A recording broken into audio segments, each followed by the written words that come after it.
Hello, hello, welcome Hello. to another MSI Insider live stream. But it's not just MSI today, because I'm here with Martijn, our resident visitor from AMD. Hello. For the people who don't know yet, can you quickly introduce yourself?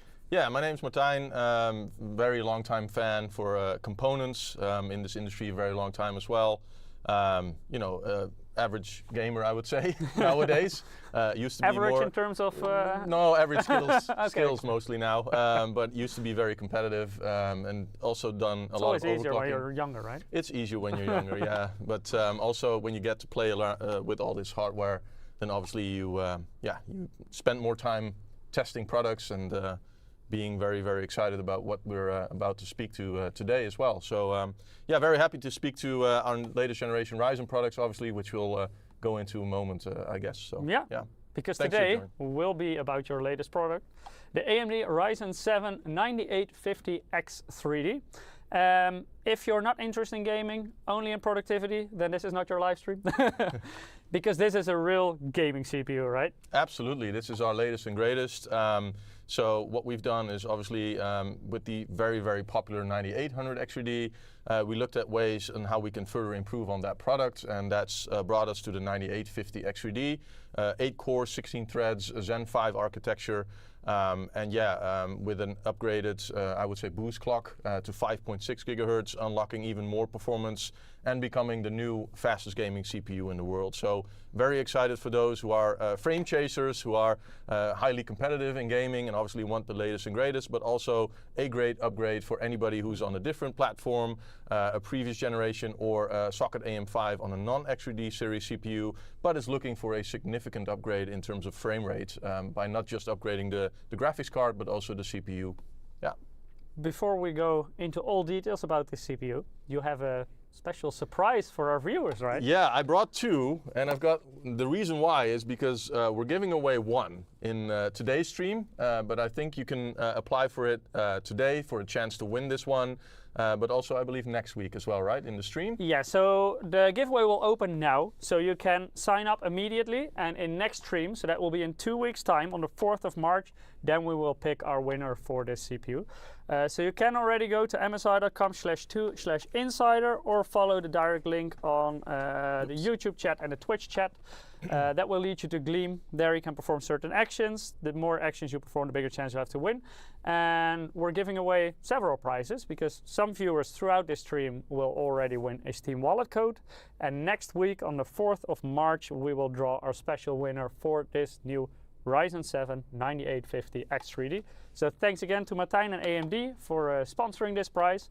And I think for the gamers out there, this is a cool prize to win. Absolutely, and it's open to everybody, right? Everybody can win, participate. Few exceptions, it is worldwide, but unfortunately because of certain rules in certain countries, we have to exclude a couple of countries because they see Gleam, like the system we use, the type of giveaway we do, like a raffle, they see it as gambling. All right. So just want to make sure we get the legal stuff out of the way. Yeah, we had to unfortunately exclude certain regions, so I'm sorry in case you're in one of those regions, but in case you can enter, you will see it when you follow the link. Make sure to do so.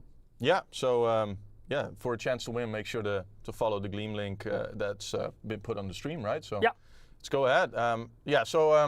Talking about the CPU, I mentioned this is the latest iteration and the latest addition to our Ryzen 9000 series and Ryzen 9000 X3D series more specifically.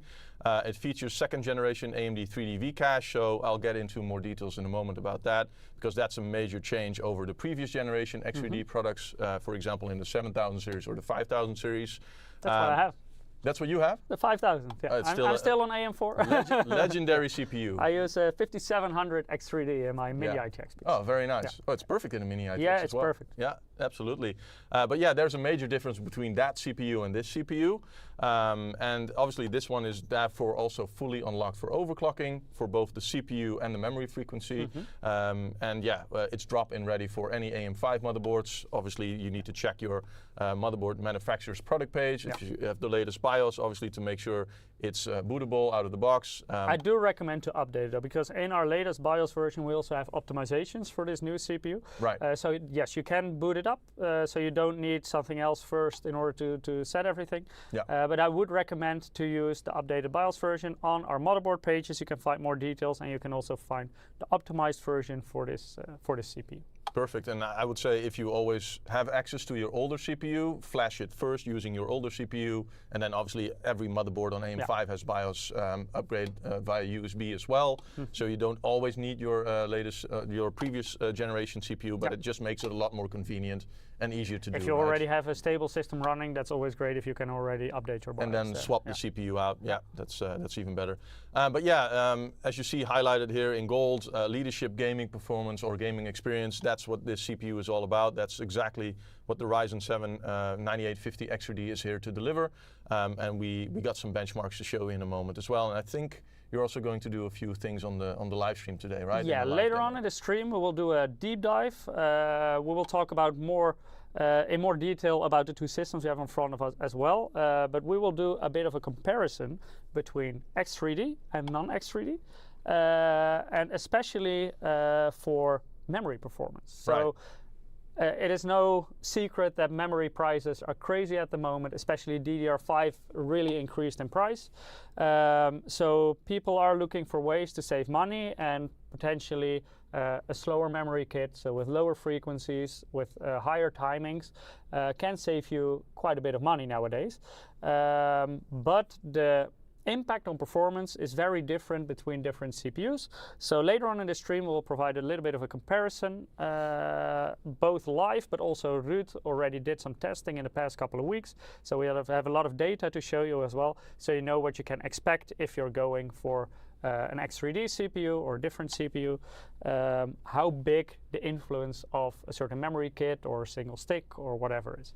Yeah, and that's, I think, also a nice segue of the importance of 3D V-Cache when it comes to gaming, because obviously we set out with 3D V-Cache where we saw the major games in frame rate, and now, especially with lower frequency memory being tested or single stick configurations, you see far less impact on X3D CPUs, and I think that's also what a lot of people are interested in, and we saw plenty of interesting articles about this already, and I think there's lots of opportunities there to still build quite affordable system now using various memory configurations, as you said. But yeah, stay tuned to find out more when Michiel and Eric start testing this on the stream as well. Yeah, because I think nowadays a lot of people will also be in doubt, do I go, if you have a certain budget, if you want to go for the latest generation, like go for a 9700X for example, or should you go for a previous generation X3D, like the 7800 X3D.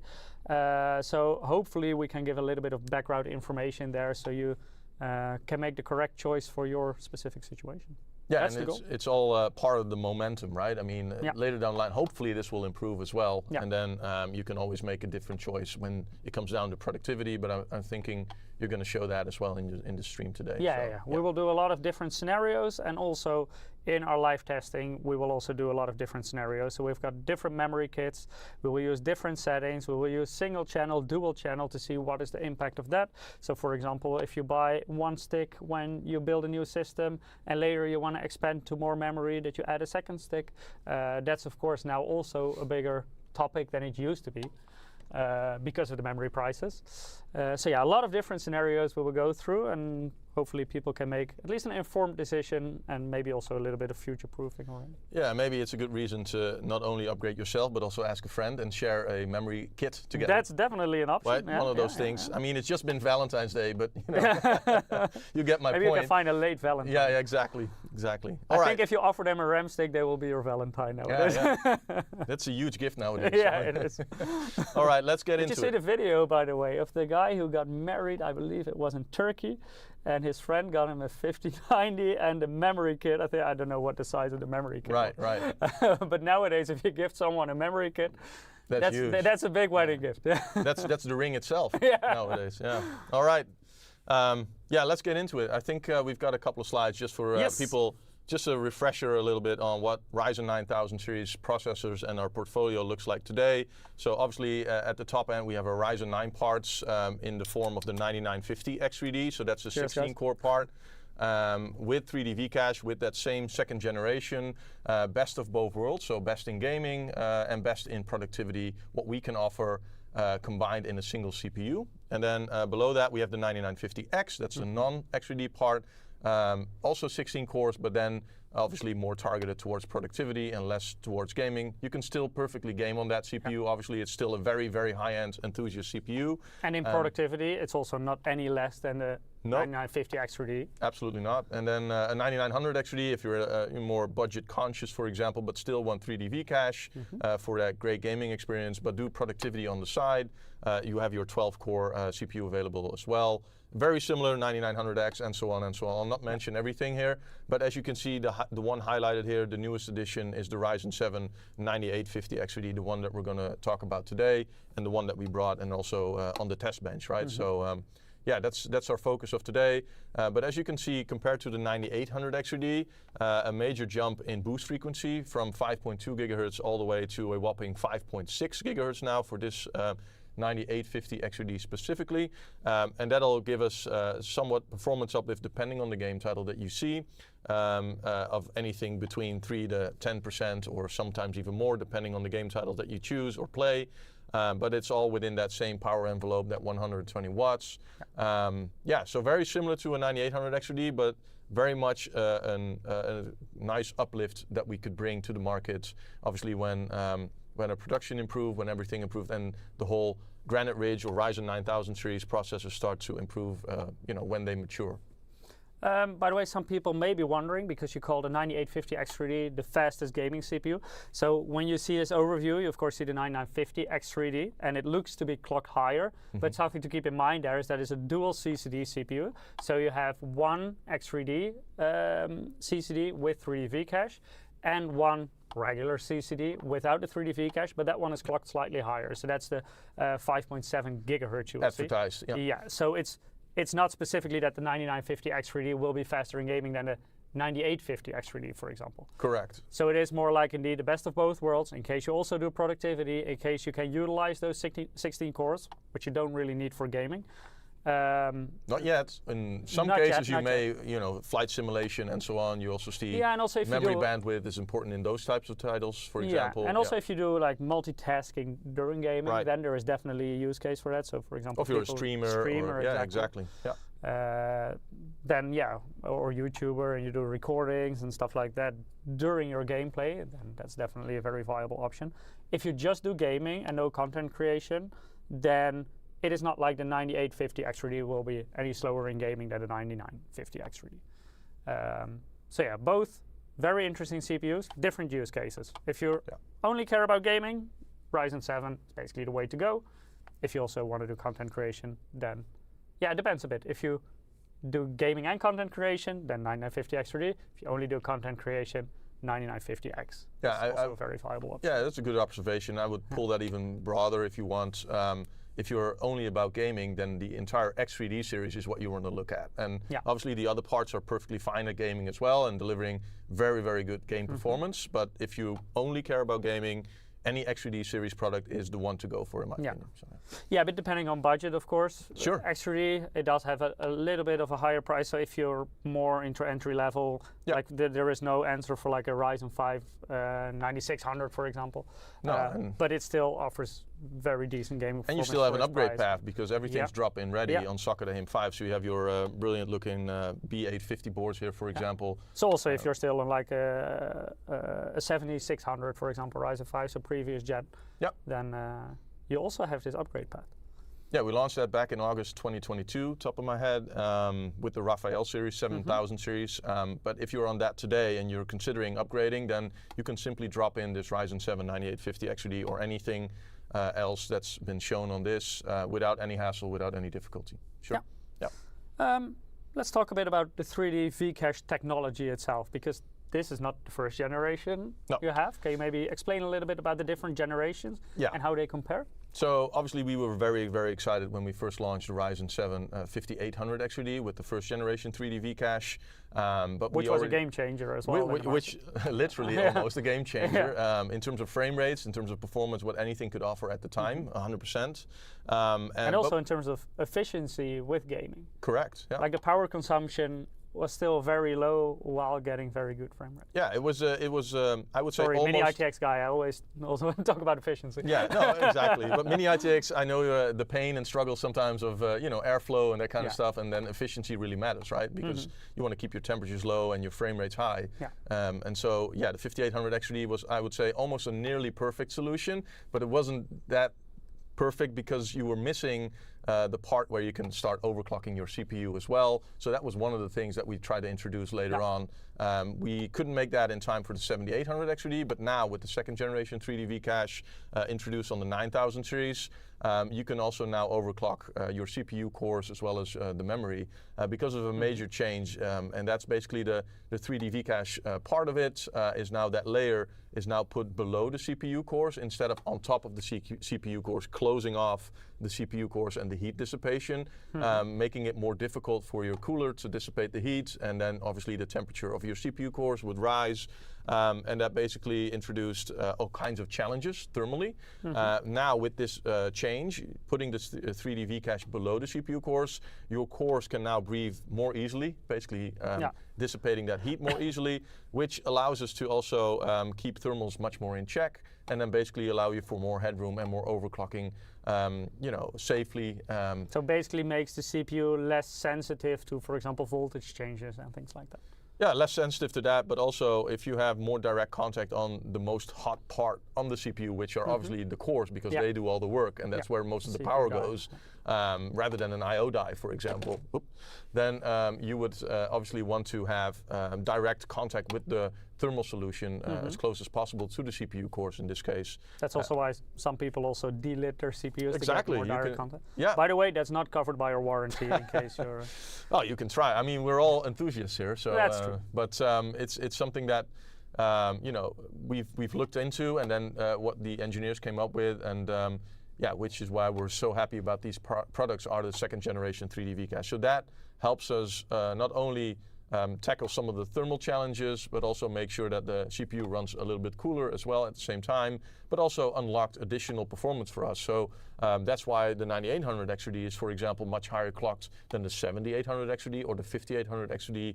So the 7000 series was still first generation? That was still first generation 3D V-Cache. So that was kind of held back by the fact that you still had somewhat of a thermal challenge because of the CPU cores.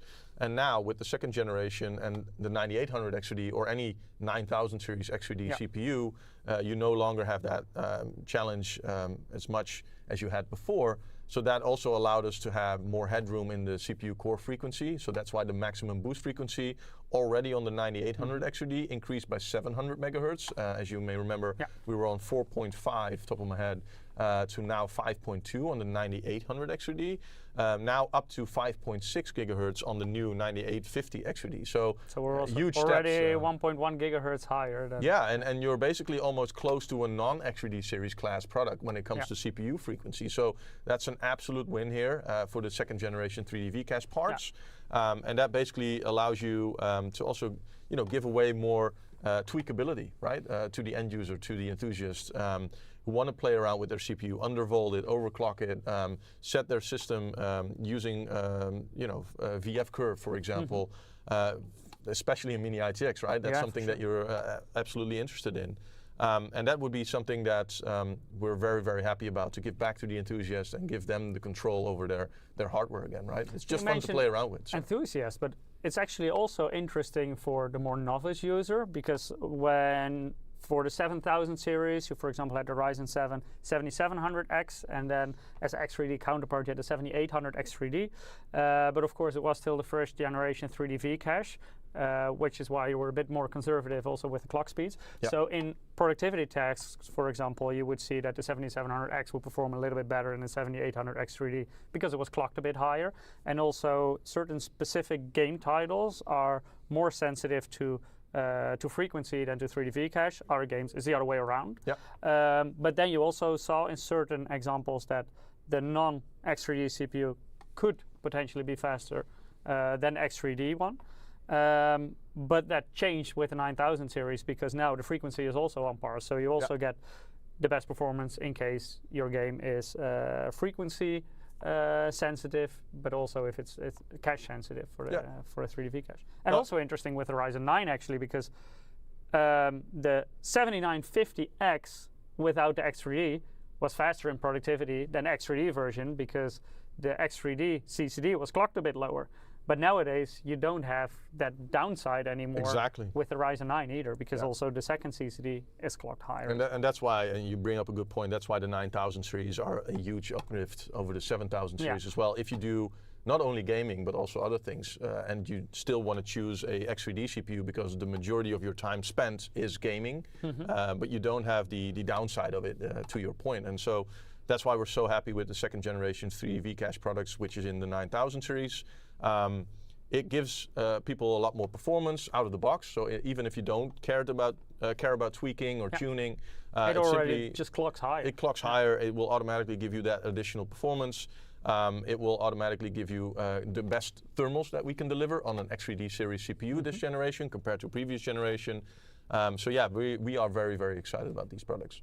I'm curious, chat, how many of you are running an X3D CPU? And I'm also curious to hear, why did you pick the X3D one? Is it like a certain game that performs much better with 3D V-Cache? Is it maybe efficiency? Because I know Mini ITX again, a lot of people building Mini ITX systems, like in the 7000 series, specifically chose for the 7800 X3D because it was also more efficient than the 7700X. Right. Being clocked lower a bit also could run on lower voltages. Yeah.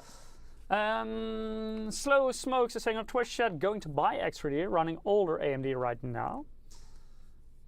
Well, then you have a perfect upgrade. Yeah. I mean, either of these, right? We have a visitor behind us. Look at that. You're trying to be funny. Wait, do you see him? Oh. Yeah, so our new studio is still under construction. So we have an interesting green screen still, which basically two parts of green screen. And Eric was right in the middle of them. By the way, if you want to see Eric later on, he will also join the stream. Underworld 3 says 9800 X3D will most likely upgrade. Then I'm curious to hear, are you going to upgrade to like a 9850 X3D or to a Ryzen 9, maybe because we also want more productivity performance? I mean, that's just a great question to ask as well, right? I mean, you have upgrade options. I mean, you're not just looking at going from a 7000 series to a 9000 series, but at the same time, if you were on the 6-core or 8-core part, you now have the opportunity to go to a newer generation and increase your core count at the same time. So you basically get a double performance uplift in a way. Ender says 9850 X3D, just gaming PC. Yeah, makes sense. Yeah, that makes sense, absolutely. Grim Razor was lucky, says have a 5800 X3D, using it because I won it. Wow, that's a great prize. Yeah, in 2 weeks' time, someone else will get lucky. Yeah. Shweddy already says in Twitch chat, hopefully 2 weeks after winning one. Very good. Keep signing up, boys. Yeah. Gigaram says, I would have an X3D, but I'm saving to go to AM5 rather than AM4. All right. Yeah, makes sense. I also used X3D as basically like a last upgrade for my AM4 system. So I was running a Ryzen 5 5600X. And I basically wanted to give my AM4 system one more performance boost before I retired it in a couple of years. So I bought a 5700 X3D, which runs fine for now. And eventually, when it becomes too slow, I will, of course, also make the upgrade to a different platform. I still have one at home as well, running one of my rigs. Yeah, 5800 X3D, it's perfectly fine. I did undervolt mine a little bit, but I also have a very small cooler. Yeah, that's a challenge. Yeah, well, but the 5700 X3D is quite doable. Oh yeah, it's a very efficient CPU. I have upgraded to the 9950 X3D and have no regrets, says Diogenes of Sinopi YouTube. Yeah. I also see Fearcheck is saying I have 7800 X3D that I love, really help with Tarkov frame rates, and honestly all the games I play. Yeah, it really depends on the game you play, and that's also why we always recommend, looking at reviews out there. Go check them out. Whether it's the 7800 XRD, 9800 XRD, or any other new part like the 9850 XRD or 9950 XRD, go check that out. Go check out your favorite reviewers, if they've tested your favorite games. But I'm sure you will find good performance data there that'll show you why it makes sense to potentially upgrade, especially on if you're on an older platform and on non-XRD class products or a competition product. Explosive Cat also says, my 7800 XRD is my first AMD platform ever, and I was positively surprised how powerful it is. Yeah, for sure. I think the 7800 XRD, it's also still a quite a viable option nowadays because it's the price is quite competitive nowadays as well. And if you want to build like a very efficient system, then it's still very good CPU to have. I run that in my second system. So Nice. it's XVD in my household. That's it. 5800 XVD everywhere. That's XVD everywhere. Yeah. I still haven't upgraded yet because it's also very good. So yeah. May do one day, but I don't need overclocking on that one because it's also mini ITX. So, yeah. I didn't overclock, just undervolted. Yeah. GigaRam says I won't retire mine. It gets upgraded to my server when I go to AM5. Yeah. Okay. Makes sense as well. Some people still AM4, 3600X, 5600X. I actually also still have my 5600X, but it's now in my home theater PC. Oh, that's a very powerful home theater PC. Yeah, but I also use it like as a game console. Ah, okay. So it's hooked up to the TV. Do you play retro games or? Depends a bit, but sometimes we play like with my girlfriend. I play like co-op couch games, for example, that I use it for. All right. So yeah, that's quite nice to have it there. So always basically my old components for my PC, because both are mini ITX, I just move them to to that system and I upgrade my main. There's nobody in the family that says, "Hey, Michiel, please, looking for an upgrade here." My girlfriend doesn't want it because she wants to have like the more decent upgrade. Ah, okay. She doesn't want my old hardware. She also wants the more modern stuff. Yeah, she knows what to ask for. Yeah. She's too picky. Yeah. Okay. Lev saying, just got a 9800 X3, now I'm finding out there is a 9850 X3. No worries, 9800 X3 is still a very, very good gaming CPU. Yep. Later we'll also show a bit of comparison. Yeah, and just to be clear, this is also not a replacement of the 9800 X3D. It's just an addition to the current stack and our portfolio. Yeah. So we will still have the 9800 X3D from our partners in the channel, where you can buy from retail, e-tail, system builders. They will continue to have the 9800 X3D as well. And the 50 is a bit faster and a bit more expensive, so it's you have some more choices. Yeah. I do like where we ended up, bro. I mean, looking at the reviews and the pricing and the difference between these CPUs, I think they're pretty competitive, to be honest. But I don't think there is any reason to be sad with 9800 X3D. Absolutely not. Nope. I mean, we're still very happy with the 5700 XD and 5800 XD as well. But for sure. If you're, really looking for the highest performance, then obviously every generation and every new CPU that comes out, especially on an X3D, it absolutely makes sense to consider that upgrade. When I bought my 5700 X3D, the 7800 X3D was already out for months, but of course I was still on AM4, so that was the reason. Yeah, but there's so much to live for now on socket AM5. If you look at connectivity, future upgrade options. So. If you're, let's say, considering upgrading or building new, then I would highly recommend looking at socket AM5 solutions right now. Yeah, with longevity, that makes sense. For me, it was mostly last upgrade before because you had it already. No, it makes sense, and it's great that you have those options, right? Yeah. Dave Reed says on Twitch chat, got a 5700X for my wife and a 9800 X3D for myself. Really happy with both of them. Yeah, both good CPUs for sure. Vec Tom is asking in Twitch chat, I have a question about the motherboard. What model will fit this new 9850 X3D? Basically all AM5 motherboards. So we've got BIOS upgrades available also for older models, so you also get those optimizations for that new CPU also, for example, on 600 series motherboard. So basically, if you have an AM5 motherboard, you can run this CPU. Yeah, or if you don't have an AM5 motherboard just yet, if you're looking to buy something and you find something available at your favorite retailer, for example, an A620, B650, B650E, X670, X670E, but more likely to find the B840, B850, X870 and X870E. Something to keep in mind though is that if you also want to do overclocking with this, and if you go with like a really entry-level older A620, that might not be the best combination because you might throttle in certain situations if you go too far on the VRM on those kind of boards, because they're not really intended to go with such a high-end CPU. But it's still an A core, it's not extremely power hungry, so if you're going stock, then in most situations you'll still be fine. However, since X3D nowadays also supports overclocking, if you really want to push it, then try to go for a motherboard that is a bit more catered towards those kind of things as well. Yeah, like a B850 or an X870. Yeah, indeed. And you also, you But will also find... order like B650. Some boards are also still have very good VRM and can still run it perfectly fine. Yeah, and if you are having doubts, and once again, go ahead and check out your favorite reviewer. I'm sure many of them mention like suggested configurations that go best with these CPUs, but also your most reputable system builders, for example, in the region. They should have like clear price performance and price points that they're trying to hit with their systems, and most likely they're well balanced between motherboard, CPU, DRAM, and so on, and graphics.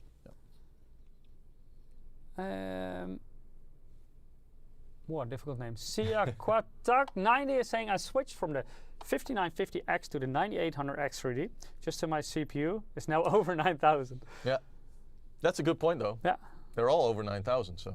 And that's actually moving from 16 cores to 8 cores.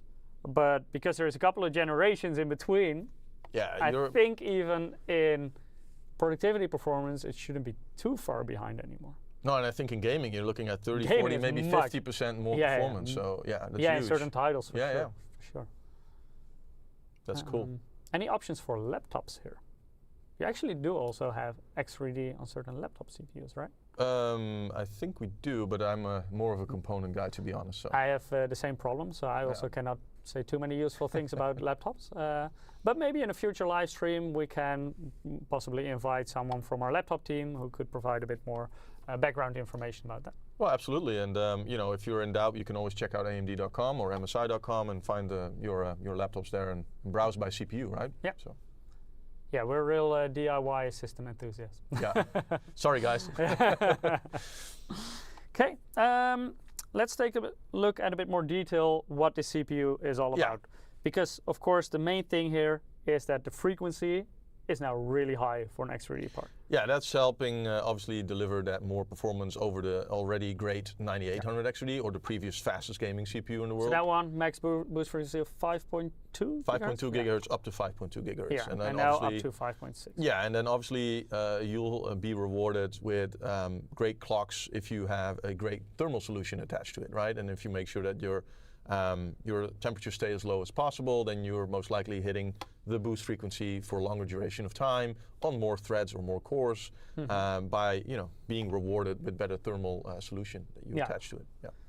And it will also differ per game how much difference you will see with the existing 9800 X3D. Yeah. Like if a game is specifically 3D V-cache sensitive, then the difference may be smaller than for certain games that are very sensitive to frequency. Then you will, of course, see a bigger difference. But also productivity, because those are usually quite sensitive to frequency as well. Yeah, and to that point, and also back to the gaming point where frequency matters, having 5.6 gigahertz and 3D V-cache basically allows you to both benefit eliminate from the 3D V-cache. Yeah. I mean, it limited bottlenecks literally on, with previous generation with X3D, when you had lower frequency, for example, you were missing out on somewhat of a performance on certain titles. You're no longer in that situation because now you get the best of both worlds. You get X3D up to a whopping 104 megabytes of cache, but also up to 5.6 gigahertz of boost frequency. So you never have to worry about, am I getting the most performance for any game title that I throw at it? Yes, you get the best performance because this is simply the best of both. Agency 1001 is asking, can you give us the technical details before you start benchmarking? What kind of technical details do you want? Because, for example, the systems, later on we will introduce the systems to you so you know exactly what's on there, also in terms of memory, in terms of graphics card, the motherboard that's underneath them. I think it's a good question. Let's park that to maybe once you're ready, and then we can go into details, right? We can but also, if you want to know more technical details about the CPU, if you're curious about anything about the CPU, make sure to drop it in the chat. And Martijn, of course, is here to answer those questions. Do you want to see some performance? Yes, of course. I think that's what everyone's curious about. What can we expect of this CPU? Yeah, so again, as mentioned, it's not for most people to consider upgrading from a 9800 X3D to a 9850 X3D because you're already on one of the greatest CPUs out there for gaming.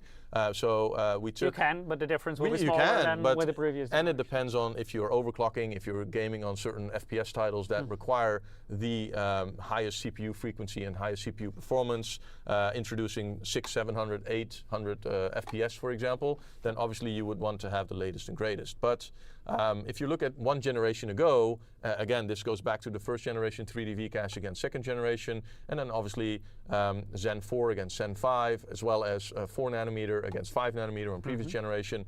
You can get a performance uplift depending on the title, as you can see. I think about 20-25% in some games, and we chose an average of 11% gen over gen. But again, go check out your favorite reviewers to back up those claims. But yeah, you'll find double-digit performance uplift gen over gen, and I think that alone is already great from a CPU generational uplift. That's usually something you'll find in a graphics card upgrade, for example.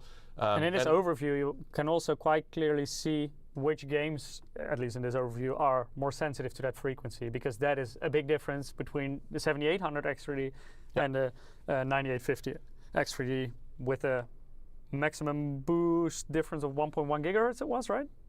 Which one? So the 7800 X3D was up to 4.5 and yeah, now up to 5.6. There's 1.1 gigahertz faster up to, yeah.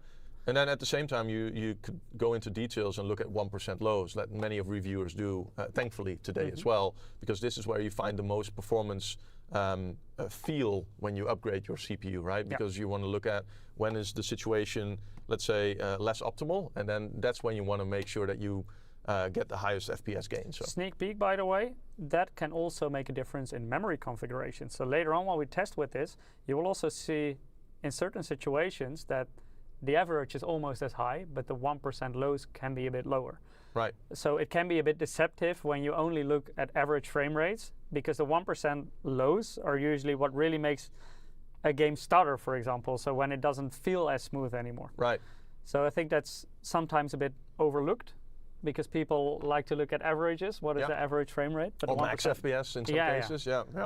But average, or the 1% lows, definitely something interesting to look at as well when you look at benchmarks. But nowadays, luckily, more and more media and reviewers are also including this in their test results. So that's also a bit easier to find nowadays than in the past, when you basically only had access to the average availability. So when you're already on a great CPU like the Ryzen 7 7800 X3D, you still get a very, very decent performance uplift, but at the same time you also get the overclocking options and all the tuning and the tweakability with the new 9850 X3D or 9800 X3D or any 9000 series CPU over the previous generation.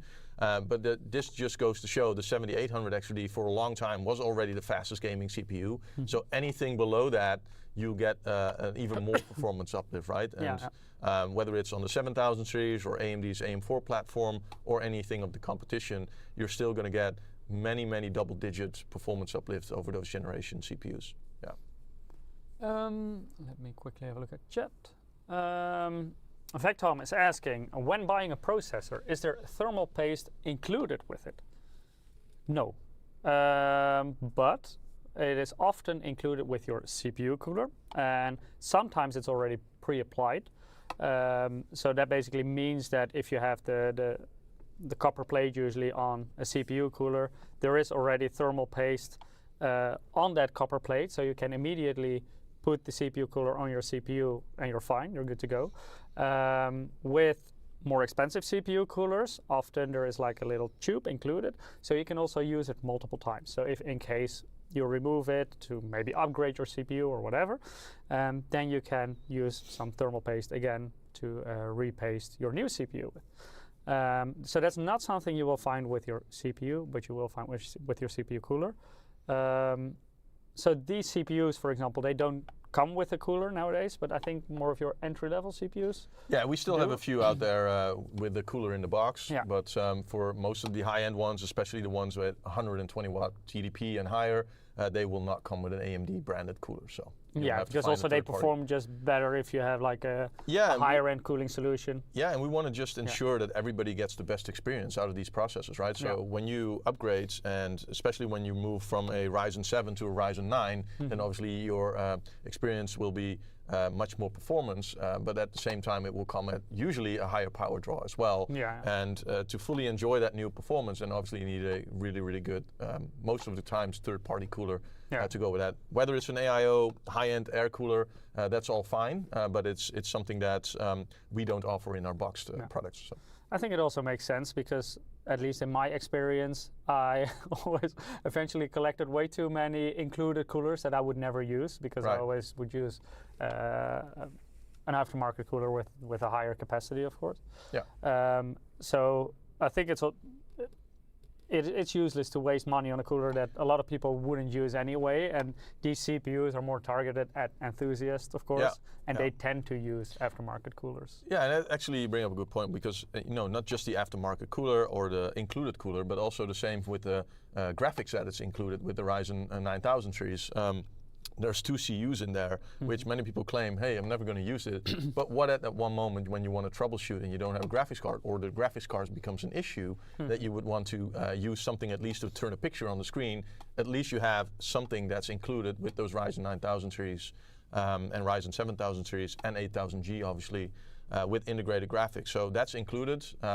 Whether you like it or not, but it's included in the product. And you don't have to use it. You don't have to use it. And obviously, please, when you're a gamer, don't make the mistake of mishandling the HDMI cable and putting that into the wrong HDMI port. Yeah. Don't plug it into the motherboard if you use a discrete graphics card. Yeah. Unless you specifically want to, because like I said, sometimes we have like exotic setups in our live stream. So what I sometimes use the integrated graphics for is if my HDMI in the graphics card is already occupied by the capture card, but I still specifically need HDMI output for a certain screen. So sometimes I use like a portable monitor, and they don't have a display port, only USB-C with display port. Right. But then I also use the integrated graphics to get my signal to my portable monitor, and I use the graphics card. But you see, that's one of those examples. But the same thing can be said for box coolers that are included by default. Yeah. That sometimes you want to quickly test something, and then I that have box used cooler them is sometimes very, for very convenient. Yeah, absolutely. Yeah. So. But many of the users still use the standard cooler as well, which obviously, especially because when up you're looking until what CPU do they come with? Top of my head, I think our Wraith Prism SR4 cooler does up to 105 watts, and so that's rated up to that TDP, and then obviously it's up to you if you think that's respectable in terms of thermal performance as well as noise levels, obviously. So. And it is included with non-X CPUs only, or? No. Also, previous generation X series had them as well. But in the current generation, it's not included. With no, X? I don't think it is. Yeah. No. And by the way, maybe the 9600X. Oh, okay. Yeah, Ryzen 5. Yeah. And the 9600. Yeah. And the coolers that don't come with it, they also come with pre-applied thermal paste, for example. Yeah. But yeah, we to go to that point, we recognize that many of the enthusiasts, especially when you're on the latest and greatest technology, they usually go for a third-party cooling solution because they want to get the most performance out of the CPU. And if you look at the performance data, for example, or if you look at any reviewer's performance data, they also use a lot of those third-party cooler solutions like AIOs to get the best out of the product. Yeah. See, question in chat: when is it ideal to reapply thermal paste? I would recommend always when you take off the cooler, repaste it. So also, even if you keep the cooler and the CPU the same, as soon as you take it out, especially if you had it on there for a longer time, it may dry out a bit, but also dust can get in there. And I wouldn't recommend reusing thermal paste. No, so you never want to do that because you're going to get air trapped in between as well, which basically is counterproductive to what you were trying to do, which is basically close the CPU heatsink to the CPU for a better thermal kind of dissipation. Vacuums on there. Exactly. So without any air bubbles in between or any dust or things that you mentioned that could get stuck in between, you lose thermal dissipation performance. Anything. Yeah. So basically, every time you're going to mount a CPU cooler on there, make sure it's freshly pasted, and you will always get the best cooling performance. And clean both the CPU and the thermal heatsink as well. Yeah. Because otherwise, you still have the leftovers of the previous in there. Victor is asking, can I buy the G-Skill RAM kit you're using? Well, not specifically this one, but this G-Skill kit is still for sale in the market. Yep. By the way, we have 2 memory kits. We have G-Skill kit and we have a Kingston kit. Kingston, right? Yeah. Yeah.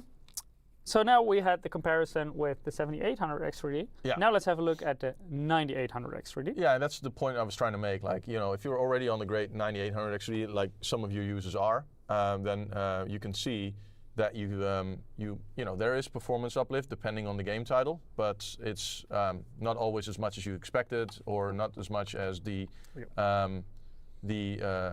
double digit that you were looking for on the previous generation uplift or any other CPU uplift, for example. So it's most likely the target would be people that are building new or are upgrading from an older generation platform or let's say a non-XRD series CPU for sure. Yeah. It's actually quite interesting because a game like Hogwarts Legacy, you can really see that game goes very well on high frequency. We already saw the huge uplift here with the 7800 X3D. Right. So there was even 36% compared to the 7800 X3D. Yeah. But also here you see that the 8% uplift is much higher than average of what you will see. Yeah, and that's exactly to the story we were talking about before, is that you now get best of both. So you get that whopping 3DV cache and that whopping total cache of 104 megabytes, but some games really love that and other games really love the frequency. So in this case, you would never have to worry about getting the best performance for your game. A 9800 XRD or a 9850 XRD will always deliver the best performance from a CPU perspective that's available today. Yeah. Agency 1001 asking, what's the average temperature of that CPU under load? It depends very much on the cooler you're using, first of all. Yeah. But it will max out at a certain temperature, I think. TJ Max 95. 95. Yeah. And that's also a bit higher than in previous generations, right? Yeah, but it depends because, you know, it's series dependent or architecture dependent, obviously, and this is also one of the things that we had with the introduction of second generation CDV with cache, also the optimization. With the optimization, so you can drive that higher, which basically means we unlock more performance, higher frequency, but that also drives a few more volts, for example, right? And I'm not talking about 1.0 volts more than the other one, but 0 point something more than the previous generation. So you're going to have a little bit more power draw. 89 degrees was the TJ Max on that one, I believe. Yeah, 95 is. And now 95. So basically there is also a little bit more headroom in terms of temperature. Yeah. But of course if you use, so basically it means it will max out at that 95 degrees Celsius. But if you use a better cooler, even though you will see the same 95 degrees as you will see with the lower end, you will get more performance out of it because it will be able to sustain those higher clocks for a longer period of time if you use a better cooler. So it's definitely worth it also to invest in a good cooling solution. And again, all the sensors and the way that the architecture works and the CPU is built, it will always try to boost as high as possible basically to max reach out that 95C and to max out that performance. That's why I'm saying you're going to get rewarded by installing the best of the best cooling solutions. And I know some people, especially early AM5 days, got a bit confused by it because they think, hey, I'm buying a newer, much stronger cooler and I still see the exact same number in terms of temperature, not looking at the performance. It's by design. It is by design. Yeah. Absolutely. Good question. Thank you. Good question for sure.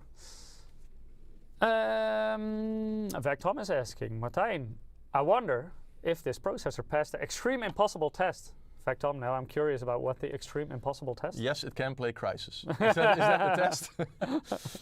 Yes, or Minecraft for that matter. Yeah. I've tried it on the test bench. It works. Yeah? Really fast. Yeah.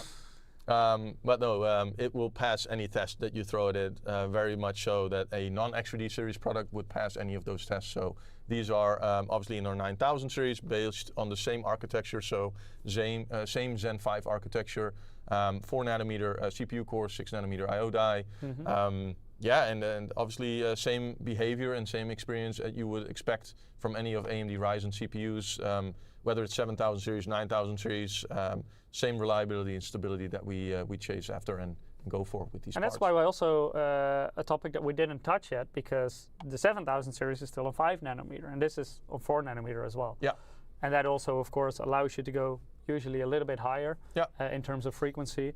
And efficiency. And efficiency as well. The smaller node would usually drive, either give you more headroom for more higher clocks. It depends on how you tune the part eventually, right? When it leaves the wafer and the factory. And so we chose for more performance. It's a design choice. And it's all about choices, right? Very similar to our current stack today. We will continue having Ryzen 7000 series in the market if you're looking for a great price performance solution compared to what you currently have, or if you're building a new system. But if you're looking for the latest and greatest, the Ryzen 9000 series are obviously the go for. But they're all on socket AM5 motherboard, so that's, I would say, the thing that they have in common and what we would recommend as newly builds to look after. So you can also mix and match, because this also works on a 600 series motherboard, but also in case you still want to go for a 7800 X3D, but you do want to have features like USB 4, for example, you can of course also go with an 800 series motherboard. So it's just whatever suits your needs best, you can go with. And PCI Express Gen 5, obviously, on SSDs, so fastest sure. SSD possible as well. There's something extra that you currently have running with this CPU, right? A nice game absolutely. bundle. So yeah, we do. We actually, wanted to make this even more attractive for everybody. So, we're closely working with the team from Crimson Desert, one of the upcoming open world action adventure titles. Gorgeous looking game, and we're actually going to give that away with a few of our component products as well like as a some of our bundle laptops. promotion. Yeah, it's a game bundle, so it's you can get a free copy of the game. The game is yet to come out. I think they've just announced it to be March 19, top of my head, to come out. But it's a highly anticipated title. It looks absolutely gorgeous, and you can now get that for free if you're choosing to upgrade or build new with select Ryzen series CPUs, Radeon graphics cards, but as well as so it's not just laptops. with this CPU, but also other. Yeah, I mean, I've put something together. I think it's later in here. But yeah, go ahead and check out the video and see what you think from Crimson Desert. So okay, let's have a look. Be right back.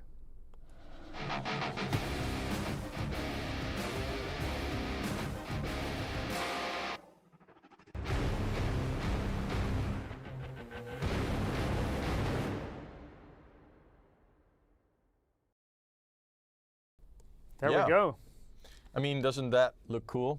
Like, I mean, almost looks like a movie. I mean, looking at the dragon and very, very intense. So I'm very much looking forward to playing that game. And they can get it for free with? With select Ryzen models. But also the existing 9000 X3s are included. So you see the 9800 X3 even the as well, newest 9850. Yeah, so select products. Go ahead and check them out with your favorite retailers or system builders.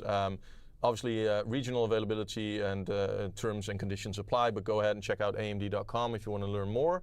But yeah, it's a nice gift with one of these CPUs or graphics cards or even laptops, right? Yeah, some of our AMD-driven notebooks are indeed also covered by this game bundle. So definitely check that out as well if you're looking for a mobile solution. Then, looks good. All right. Then, before we close it off for today, I quickly want to repeat something because we have a special giveaway with a huge thanks to Martijn and AMD. This one. You have a chance to win this new CPU, the AMD Ryzen 7 9850 X3D. So go to msi.com/2/insider or follow the direct link if you're watching on YouTube or Twitch. That will lead you to Gleam, where you can sign up if you already did, so you're good to go. So you can sign up from now on, and the CPU will be given away in 2 weeks' time. Then is our next live stream on the 4th of March. We will draw the winner for this new CPU. So make sure to do so. And what we'll also do is pick our first winner for a Steam wallet code, because we have our second giveaway. Aha. I have my lovely assistant in the background who will do this. Eric will draw our first winner for the Steam wallet code giveaway. So just to avoid any confusion, this is not for the 9850 X3D yet, but we will do a few drawings for Steam wallet codes as well. I hope you guys have a while because Eric is not very fast. Can you see that? No, I cannot see anything. The winner is nobody. Oh, the winner is nobody. Congratulations, nobody. Congratulations to nobody. In case we have multiple nobodies, if you get a mail with a Steam wallet code, then you were the correct nobody. Congrats with the Steam wallet code. If you haven't signed up for the giveaway yet, make sure to do so, because we will do more Steam wallet code drawings throughout the stream. And if you sign up in the same giveaway, you will also be included in that Ryzen 7 9850 X3D giveaway. I see a lot of GGs in the chat. Yeah. And, good luck and have fun for the stream. Yeah. Before we say goodbye to Martijn, oh yeah, we're gonna do. We're gonna introduce today's systems because we will do some live demonstrations later on with Eric as well. So let's start with the system in front of Martijn. Hello, camera. There we go. Aha. So what we have here is not an X3D part actually. We have a 9950X, so that's a Ryzen 9 CPU. Let me quickly show it on the screen as well, right? Yeah. 1 second. Do you want me to hold this? Yeah, if you hold this, I will switch. I can also do this, then you can see it. Oh, that also works. Yeah, here's the proof. Yeah, so 9950X, and we put it on the MAG X870 Tomahawk Wi-Fi motherboard.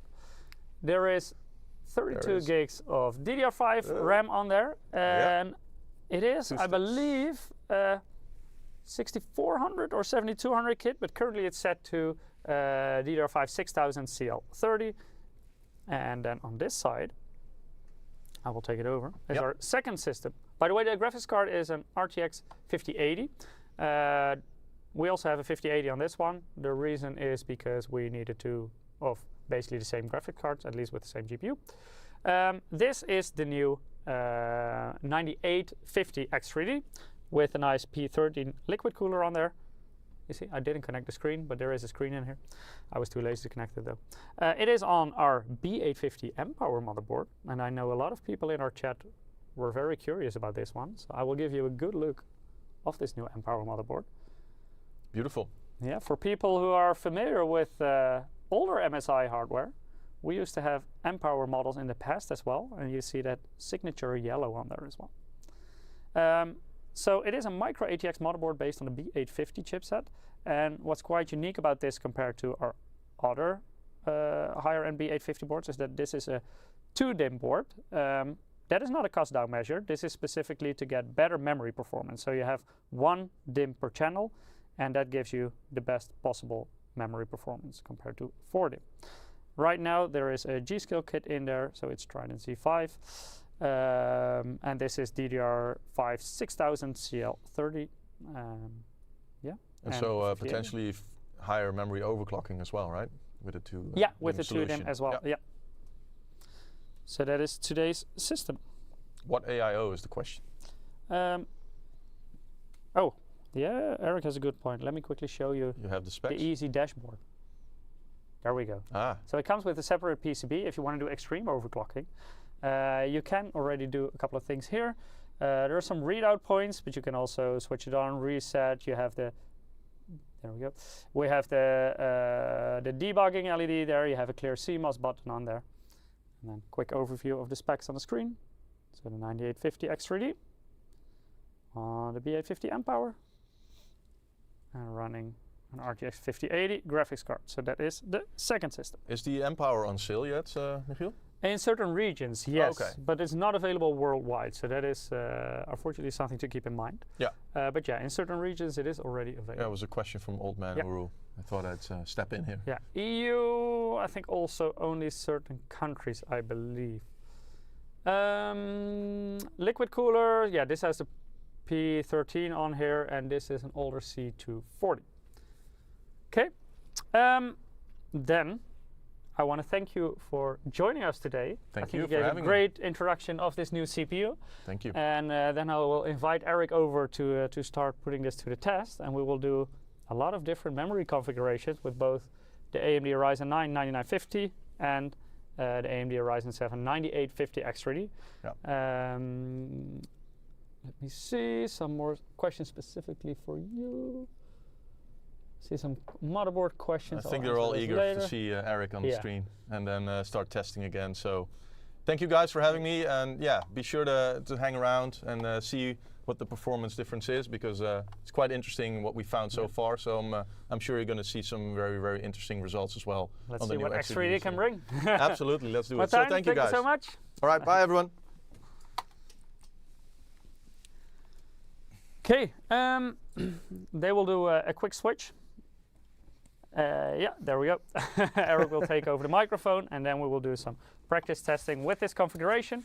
So I have already shown you the memory on these 2 test benches, but I've got 2 more memory modules that we will also use later on in this stream.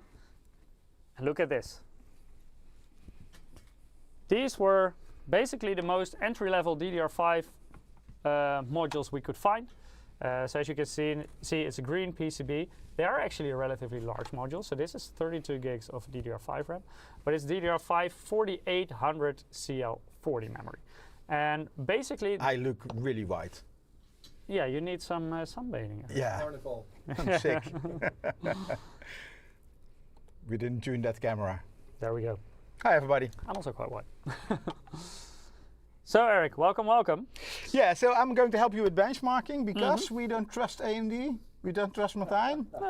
We're also going to compare some besides AMD. So we will also talk about Intel, because Ruud did a lot of testing for us, including he did. Yeah, he did. With the Core Ultra 285K. So we can compare different platforms. So we're able to compare. So these two are for my setup? No, one is for a lucky winner. Oh, and the other one's for me. The other one is Martijn's. I don't have the money to buy DDR5. So if these modules are all of a sudden missing, then I know where they are. Maybe put them over there. Yeah. There we go. Wait, the cooler is blowing too hard and it's falling over. There we go. So yeah, we will basically do a memory comparison with a lot of different configurations, and we will compare AMD X3D, AMD non-X3D, so that's the system in front of you, yeah, as well as Intel on their latest generation, so the Core Ultra series. And we will do some live benchmarking with games. You can already switch to the capture, so you can see. Yep. We don't have a split view, right? No, we don't have a split Yeah, view because no too need. much was missing in that split view. So this is your system. Yeah, the and one we just went top over. corner, you see which CPU this system Yeah. had. So also later on during benchmarking, if we're switching in between them, in the top right you can see on which one we are at that specific point in time. So this is the system in front of Eric, 9950X, and this is the system in front of me, the 9850X. Before we go into gaming performance, later on we will do some live testing in the game Marvel Rivals. Yeah, the problem is there are too many games. You know, each game has a different kind of game engine, so the result differs a bit. But our FE Ruud, he did some benchmarking, and you see we have like 5 games benchmarked. Yeah. You see that across the board, the averages are not that far apart. But today we will only, because I already see some requests in the chat, can we do Fortnite, can we do Overwatch, Halo, etc. That would take too much time. So today we're only going to do Marvel Rivals, yes. we're going to do live, and then Quite we a have popular game. Yeah, and we have some additional testing data from Ruud with other games as well. Yeah, indeed. Something to keep in mind, because Ruud has already been working on this for weeks. So we didn't have the 9850 yet, so for our test results it's still with the 9800 X3D. But the main goal here is to show you the difference between an X3D CPU and a non-X3D CPU, to see what you can expect in terms of different memory configurations, and then I mean higher frequencies, lower frequencies, Quite higher surprising. timings, lower timings, Yeah. single channel, dual channel, bigger memory modules, smaller And memory you modules. know, this is now very important because of the memory pricing. prices, Went to the roof. We're talking about at least 4 times higher, and maybe even increasing. Half a year ago, it was a no-brainer. You could go for a dual channel memory kit, 32 gigabytes, perfect for gaming, and it was like 120 euros or dollars. People are afraid I'm going to spill my drink. I think that's a fair point. Yeah, so I'm going to put it further away. Knowing you, that's a good point. So yeah, I think it is now a very interesting topic, because in the past we would just recommend, hey, go with DDR5, especially on an AMD system, 6000, like CL30 or even CL28, because it was not too expensive at that point. Nowadays that's different, because also with we can still make the recommendations, only it's very expensive. So. But also the recommendations become different, because where the price difference between a high-end memory kit and a lower-end memory kit used to be maybe 20 euros or dollars, it can now sometimes, for the same 2 kits, can be 4 times as much. And if it's like 80 euros or dollars, that's also approximately the difference between an X3D CPU or a non-X3D CPU. Absolutely. So for the same money, do you then go for an X3D with cheaper memory, or do you go for the non-X3D with more expensive memory? Or there's even another option. Do you buy a dual channel kit with a friend, and you take single channel, he or she takes single channel, and later you buy the same memory kit, and you know, when it's affordable. Yeah. And also, if you cannot buy the exact same memory kit anymore, you can just move that other module to one system and the 2 new modules to another system. So you still have the same memory modules for the best compatibility as well. On YouTube, Liveside is asking, when are we going to release the Max motherboards? They are already released, step by step. Some are already available, not all of them yet. Not all of them, and of course this differs per market as well. Yeah. But which one do you know? Which one's already available? Tomahawk should already be available. Yeah. Ace should already be available. So yeah, it depends a bit on the exact model, but best to check with your local reseller because they will also give you a better idea of when they expect certain boards, because like Eric mentioned, this can differ a lot per region. So yeah, best to check in your specific Why market. did you choose RTX 5080, by the way? Because we needed two. Yes. And we only had one 5090 on hand. Yeah. So Ruud actually did his testing with a 5090. Which you will see in the later comparisons. But now, because we wanted to have two systems in place, we picked two 5080s so we could make more similar systems. Yeah. Okay, let's get into it. Yep. Before we go into the gaming benchmarks, I want to dive a little bit into the theory about memory bandwidth, but also memory latency, often very underestimated when it's about performance. Here you see an overview of Ruud's testing in the AIDA64 memory bandwidth benchmark. So this is basically copying using your memory. In red on top you see the 9800 X3D, so not the 9850 yet, but of course they will be relatively close to each other, 9850 being slightly faster, being higher clocked. But this is more to give you an idea, hey, when will X3D make a big difference here? This is a benchmark you see a lot in media testing. Yeah. And yeah, we need to point out it's a benchmark. You know, it gives you nice numbers, but this is raw bandwidth. Yes. It's not really a practical scenario. No, because later we'll look at gaming and you see some different numbers. Yeah. Vectom is a good question in Twitch chat. I'm looking at the RAM, 32 gigabyte, but 3000 megahertz shouldn't have more. DDR stands for double data rate, so you have to multiply the number you see over there by 2. So let me quickly go back to my capture. Maybe he has 1500. Yeah. We don't know. So here you see 3000, but effectively this runs at DDR5 6000 because the DDR, the double data rate. So multiply this by 2 and you have the correct number. And that, by the way, this is not specifically something for DDR5. It's the same for DDR4. If you have DDR4 3200, let's say, then you will see 1600 over here. Can we scale to 150? Yeah, you should be able to. Let me also scale mine so it may be a little bit easier to read, especially if you're watching on mobile. There we go. So we're talking about this number here. And so this is basically DDR5 6000, double data rate, so times 2, and it's at CL30. Back to the memory bandwidth. So like Eric already explained, this is just basically the raw throughput of the memory. This doesn't necessarily say anything about gaming performance, for example. And here you also see that on AMD side, Eric is running the 9950. That is a dual CCD CPU. There you also see that you usually get some better performance on the memory bandwidth. On Intel, you also see extremely high memory bandwidth.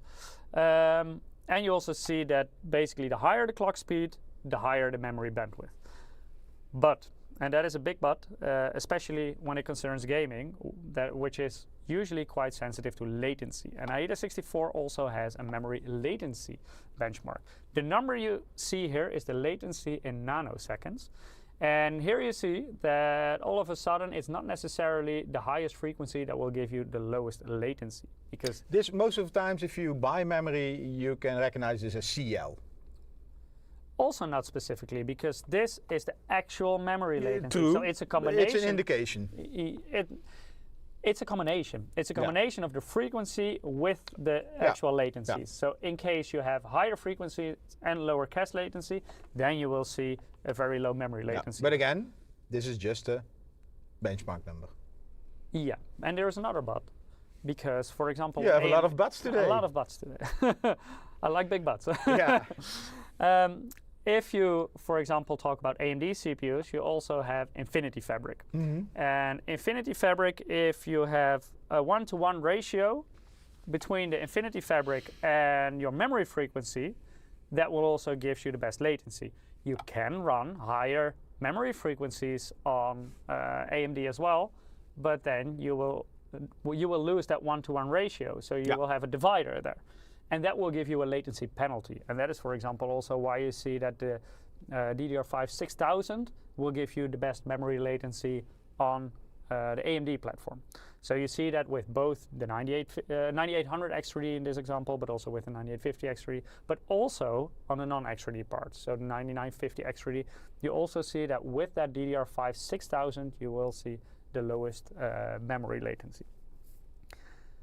And this is quite a big factor in gaming as well. So don't specifically look at that memory bandwidth, because that doesn't necessarily make that much of a difference actually for gaming. Latency is usually a bigger factor. Let's have a look at some synthetic benchmarks. So for example, this is compressing a folder. I believe Ruud uses the Cinebench folder for this to compress it. The 7-zip. Yeah, in 7-zip indeed. And here, lower is better because it's basically how many seconds does it take to compress this folder. So this is not the number of MIPS which some media is using in the benchmark. Yeah, this is really how fast is the how many seconds unzipping does it take to compress this? Indeed. Yeah. Oh, compressing. So zipping. Compressing. Yeah. It's not really zipping, right? It's 7-zipping. Yes, zipping is also compressing. Indeed. And what you see here already a little bit, which is quite interesting, because later you will see this more with the gaming result. But you already see that with the 9800 X3D, the difference between higher frequency RAM and lower frequency RAM is extremely limited. It's quite small. Can you go from top to the bottom at X3D CPU in the red? So on top is the 9800 X3D with DDR5 7200. And that will take 101 seconds to complete. Yeah. Then the same CPU with DDR5 6000 will also take 101 seconds. Now, and 6000 is basically the most optimal memory kit. That was basically the go-to option. Yeah, correct. Then, if you again take the same CPU, so the 9800 X3D with DDR5 4800, so still dual channel, still 2 modules, you're at 102 seconds. So, like 3 months ago, if you told me you should go for 4800, I would say, I'm going for 6000, yeah. But now you see, with the X3D CPU, almost no difference. Correct.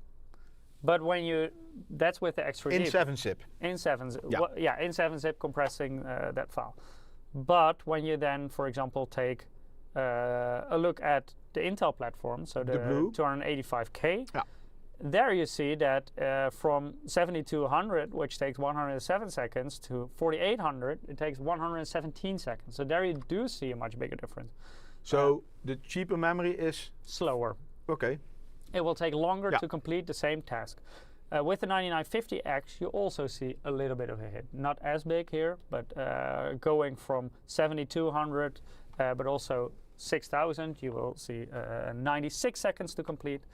To 4800, then it will take 99 seconds. So you see a bit of a performance hit as well, which is almost neglectable on the X3D CPU. Then Ruud also tested single channel. So on the 9800 X3D, DDR5 6000 single channel is it takes 102 seconds to complete. So almost identical as well, within margin of error. And in the past, this was, you know, we always said it's like a 3 to 5% performance hit.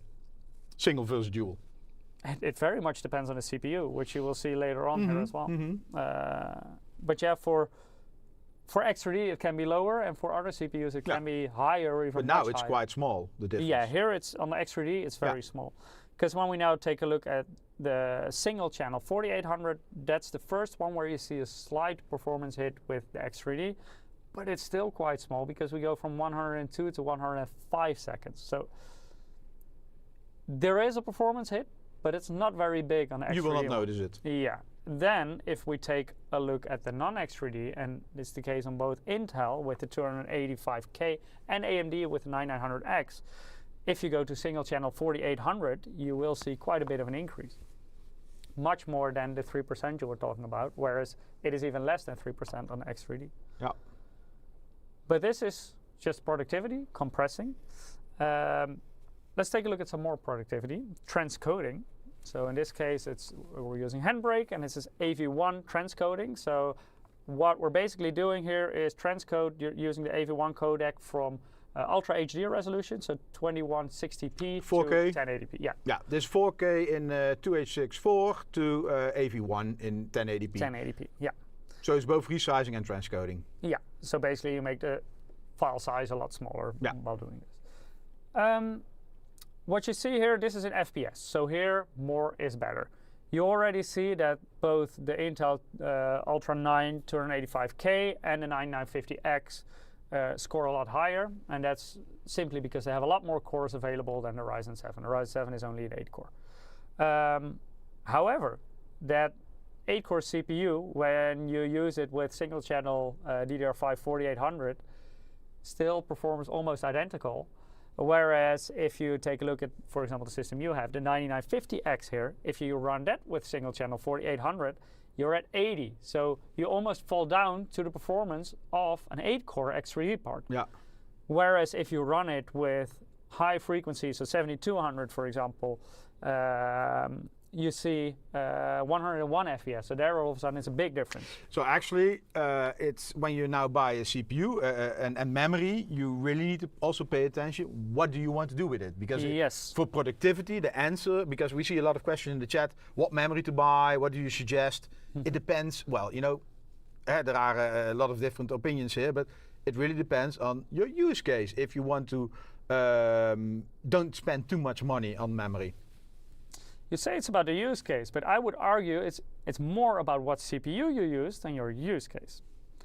And that we will see later on with the gaming results. So let's start benchmarking with it. Okay. And the game we're going to benchmark with is the game Marvel Rivals. So that's pre-installed on both of our systems here.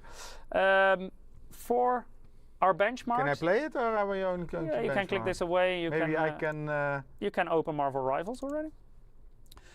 For this comparison, don't specifically look at how they compare to each other. So don't necessarily compare the FPS of this system to that system. The system in front of me with a 9850 X3D will be a bit cheat starting. That's good. Oh, that's very good if you're behind that system. My system will be a bit faster using that 9850 X3D. Is a very fast gaming CPU, and it will perform a bit better in games than the 9950X. What is more interesting to look at, however, is the difference you will see when we change our memory configuration. So basically, what we will do is... you can go to the capture already. Yeah, but I will go to yours first. There we go. It's still warning me. About the anti-cheat. No, about flashes, sudden flashes. Let me see. Oh, launch. What you should look at with these benchmarks, or what's more interesting to look at, is how much of a performance hit you will see when we change our memory configuration.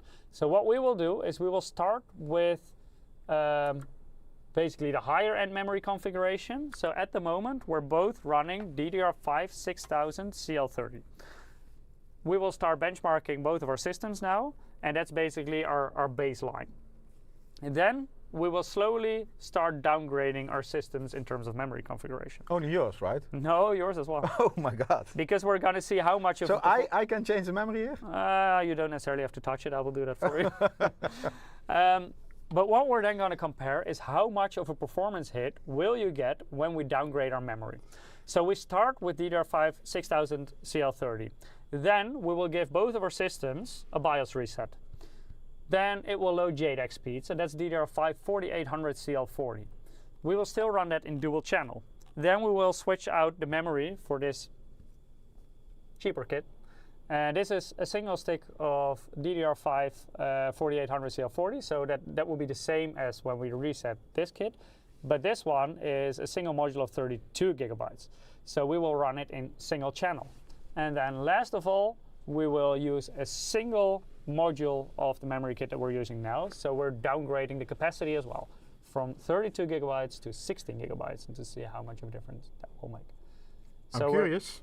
Basically, we will have 4 different memory configurations. Okay, so I'm going to leave the settings like this. So we're benchmarking 1080p. Sweaty says Eric is not allowed to touch the memory. Indeed, from experience. It's too expensive. Yeah, at the moment it is, yeah. So we're going to benchmark 1080p and everything low resolution? Yeah. So it's purely a CPU benchmark? Yeah, we can of course put it higher, but then we're benchmarking the GPU rather than the CPU. In this game, actually, when you put things higher, you can make it GPU bound. Where did they hide the benchmark? It's in the settings menu. So if you go to your settings menu. Oh, the run. Yeah. Performance test. Okay, let me quickly double check if everything is correct. So this is the capture card? Yeah, that's the capture card indeed.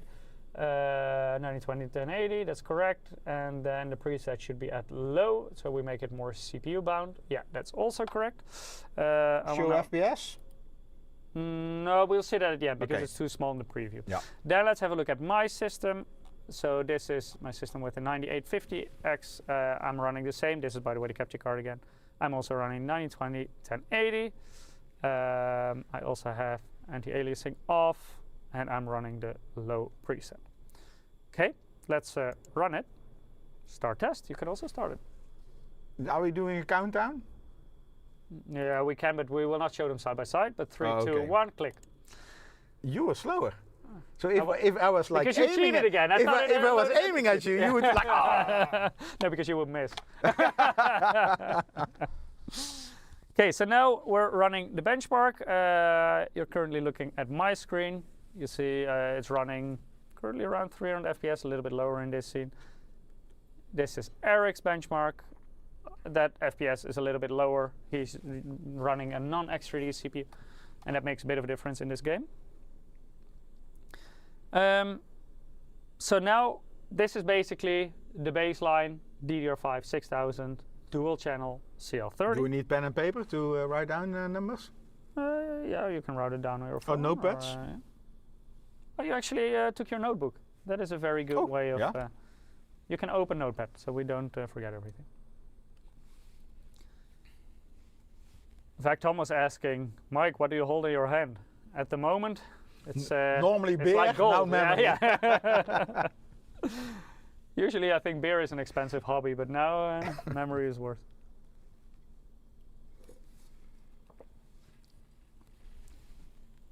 So Eric will later on write down the average frame rate. And Eric, I also want you to write down the 1% lows. Okay. So we can also compare that a little bit, because we talked about this before with Martijn as well.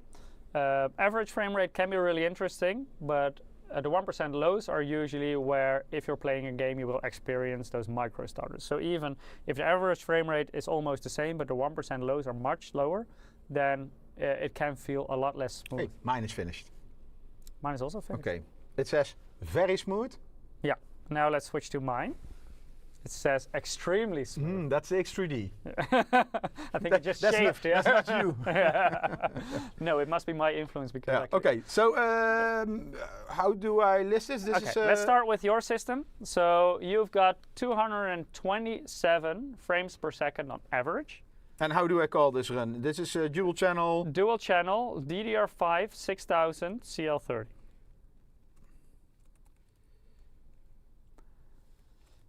So 227 average FPS. And then the lows? The 1% lows are 164 FPS. Okay. Then we have my system. Same dual channel DDR5 6000? Yeah, same configuration, also CL30. CL30. And I have 261 frames per second on average. Okay.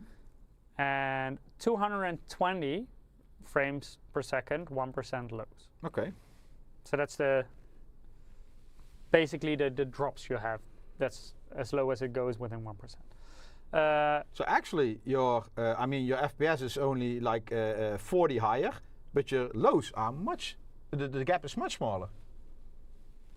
Smaller? Bigger? Oh, bigger, yeah. Yeah, so you're doing fine. Yeah, and that's also something we see more often with X3D CPUs. The 1% low performance tends to be a bit better than. It's all in the cache. Yeah, cache does make a difference there. Yeah. By the way, if you're confused about the 60 Hertz, that's we're using a capture card, and we're also broadcasting it at 60 FPS. Of course, the systems are rendering way more FPS. It will just not display it in the capture. Then let's close the game. And we're Alt gonna. F4 or do I get problems? You can, yeah, it also works. Whatever you prefer. Normally I unplug the power. Okay, maybe don't do that. Then you can Shut down? shut down and you can load the optimized BIOS defaults. Yeah, let me switch there so they see us full screen. You can do a clear CMOS. And you have a button on your I/O to do that. Oh. Which one? The bottom one? You can see it on the writing, right? It should be, but for me it's the top one. Should be for you as well. It's so small. Are you not wearing your lens? It does get a little bit Do I need, now it's enough, right? Yeah, if you pressed it, then you can boot it again. Where is my boot button? Oh, your boot button actually, for me, it's there. I think it's here somewhere. Can you push it? Yeah, there you go. Do we need to go to the BIOS? No, we can check if it succeeded in HW Windows, yeah. info. So there, we will always open that first so we can see what we're running. And then we will start Marvel Rivals again.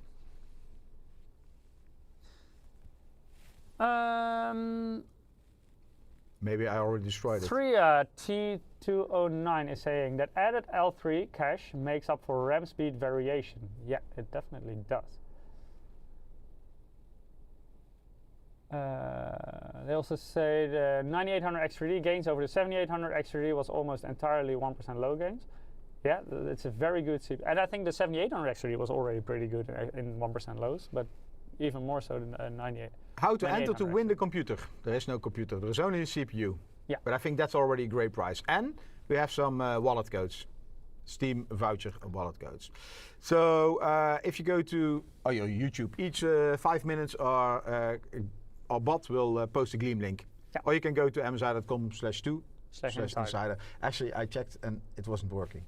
No? No, I don't think so. Did you break it? Yeah. Anyway, if you're on Instagram or TikTok or something, please go to YouTube because over there the link is in the chat.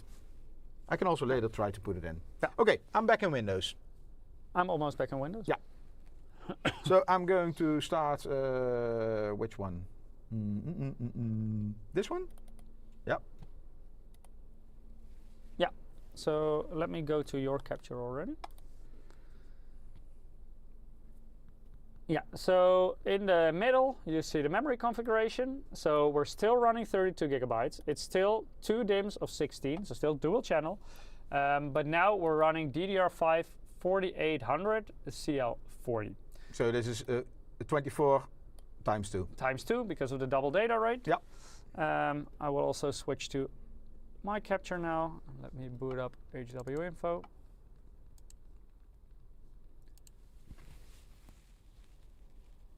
In my system, you see the same. So I'm also running 32 gigabytes, also 4800 CL40. Yeah, then we can close this again and we can start Marvel Rivals. So you're cheating because when I was running Rivals, this was still in the background. Yeah, you can also keep it open. You run a Ryzen 9. That's why I missed some FPS. Yeah, you really think on your 16 core that's going to make any difference?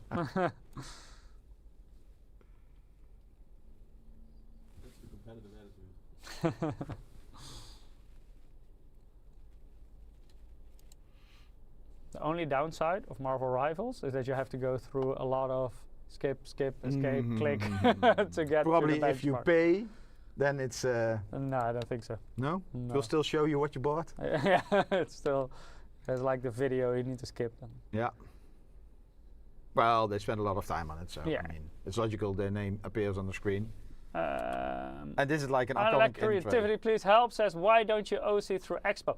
We did in the beginning. So we were running the Expo profile DDR5 6000 CL30. Now we purposely disable the Expo profile to show you what you would get if you would run a cheaper DDR5 kit. So actually, a lot of people who run, I mean, they have the capable memory running Expo, but they don't use it because you need to enable it in the BIOS. Yeah. And I think recently there was like a lawsuit, right? In the US, there was a lawsuit of people who bought memory rated for 6,000 with XMP or Expo or something like that. But yeah, they were in a class action lawsuit. They were arguing that you needed to enable Expo or enable XMP. And that it's technically overclocking. Yeah. And did they win or lose? No, it was settled. Yeah, it was settled. Now we can go to the settings again. Settings all the same, so no changes. So for me as well. Yeah. 1080p, everything off, low. Yep. Then you can click run. Run. Start test. 3, 2. Oh, cheater! Always. Okay, now it's capturing your system.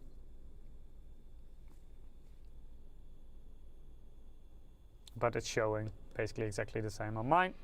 Yeah.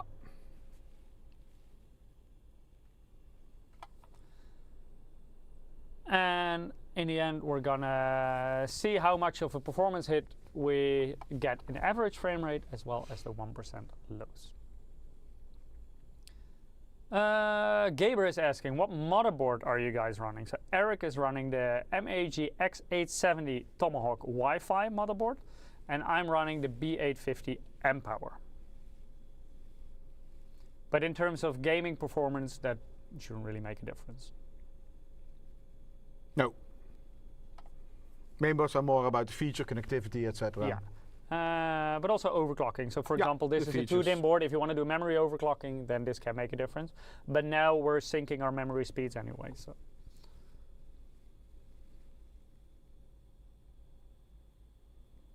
Yeah, finished. Oh. Christopher is asking, demonstrating the power of MSI's processor GPU. Well, we're mostly demonstrating of how different CPUs respond to different memory configurations. And that has to do with the higher DDR5 prices. So basically, what combinations are viable and when do you get a big performance hit? That's what we're trying to show you today. Minecraft with higher graphics and full render. Does Minecraft have an built-in benchmark? I don't think so. I don't think so either. It does have a ray tracing option nowadays. But then you're more benchmarking your GPU rather than the CPU. Okay, finished. We're done again. I'm still very smooth. I'm still extremely smooth. Okay. So let's start with yours. Yep. So back to your notes. Okay, so this is a dual channel, 4800 DDR5 CL, still 30. I mean. No, 40. Because this is JEDEC speed, no longer Expo speed. This is 153 FPS and the 1%. Oh, sorry, no, 208. Your average is 208. 208. Normally I make these mistakes when I write down your numbers. And we're 153 FPS, 1% lows. Okay, so what was your previous score? 227 FPS and now 208. Okay, that's the average. And your 1% lows? 164 versus 153. Okay, so you got a bit of a performance hit. Yeah. Okay, then we're gonna head over to my system with the X3D CPU. Which is dual channel. Dual channel, DDR5. Yeah, I'm not going to write that down. I mean, 4800. DDR4 doesn't fit in this motherboard. With a hammer, everything fits. Yeah. It won't work. 4800, CL40. Yeah, and my average FPS is 261. No difference? No. That's the exact same, right? Yeah, that's exactly the same. My 1% lows, there I think there's a bit of difference. 210. Yeah. 210. That used to be 220. Yeah.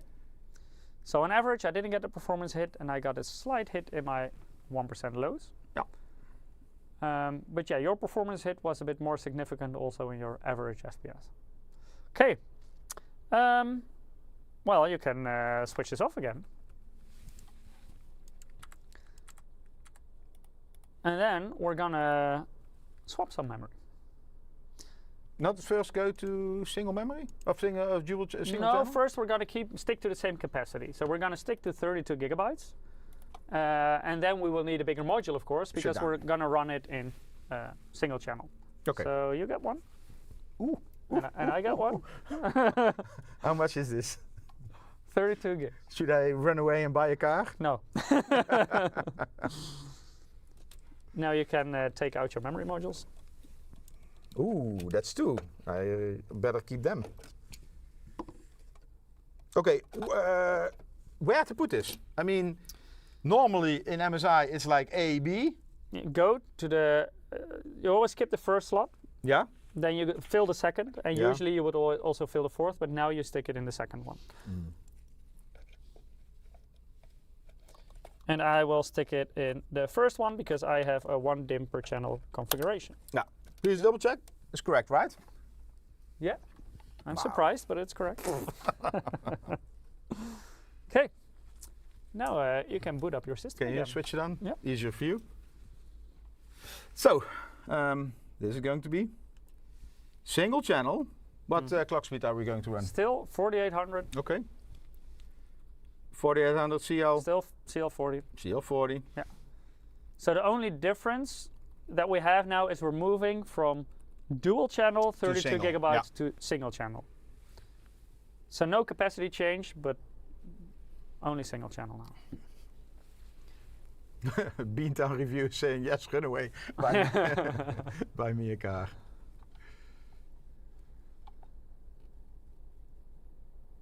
Let me see. More than just RAM. We both get a Yeah, message. The capsule doesn't show this. No, it doesn't because it just shows on the screen. But basically, devices changed CPU or memory or CMOS has been cleared. That's correct. We changed our memory. So basically, you can press F2, Eric. F2, load defaults. Load default and values and continue. continue. Because that way it also keeps running the JDEC speed of DDR5 4800 CL40. But later on we'll open HW info again, so we'll double check before we run the benchmark. Space on Access saying, MSI, can I please have a gaming setup? I'm kind of broke. I think with the current DDR5 price, everybody's broke. It feels like everybody's broke. If Okay. they purchase DDR5, Yeah. yes. Back in Windows. Okay. I'm gonna open HW info again. Yeah, same here.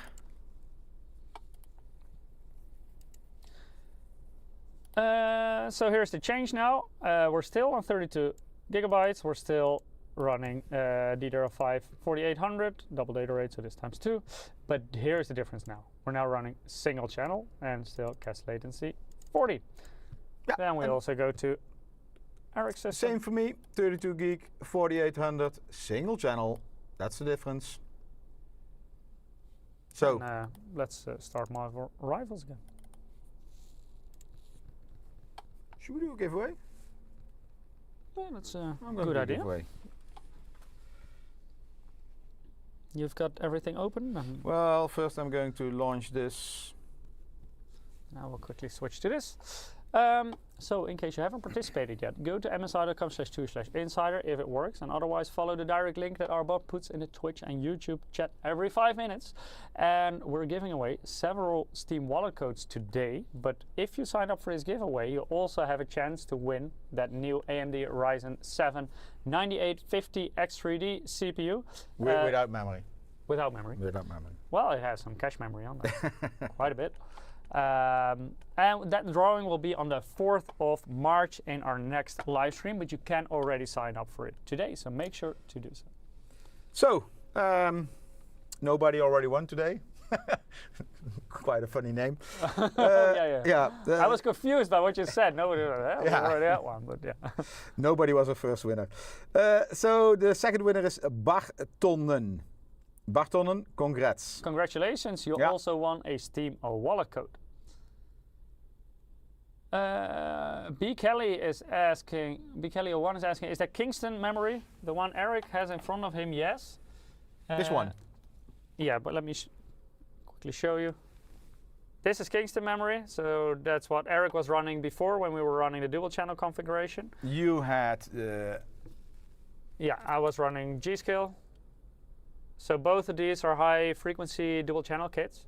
And now we're running a single memory module. I think it's SK Hynix. Yeah. You probably ripped it out of an OEM system. I did. How did you guess?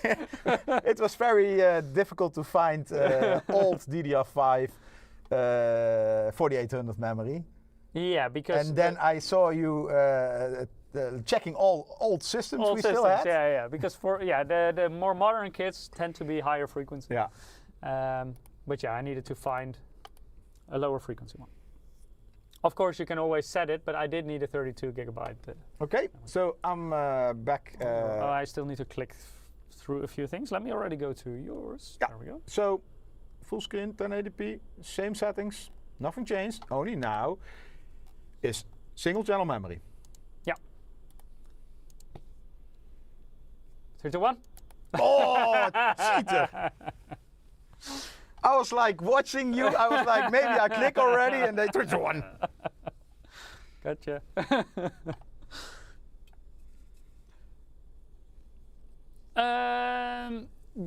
Gizmo Civic is asking, why not use an Intel chip versus the AMD chip? Basically, to really show the difference between X3D and non-X3D, because these CPUs actually run the exact same architecture.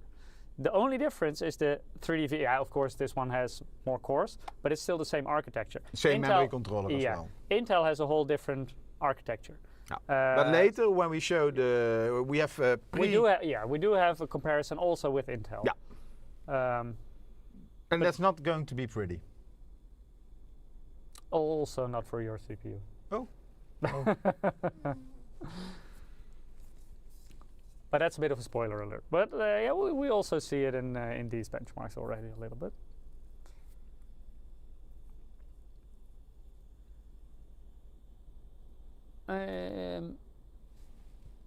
What? That's. I'm peeking at your screen. That's a big difference.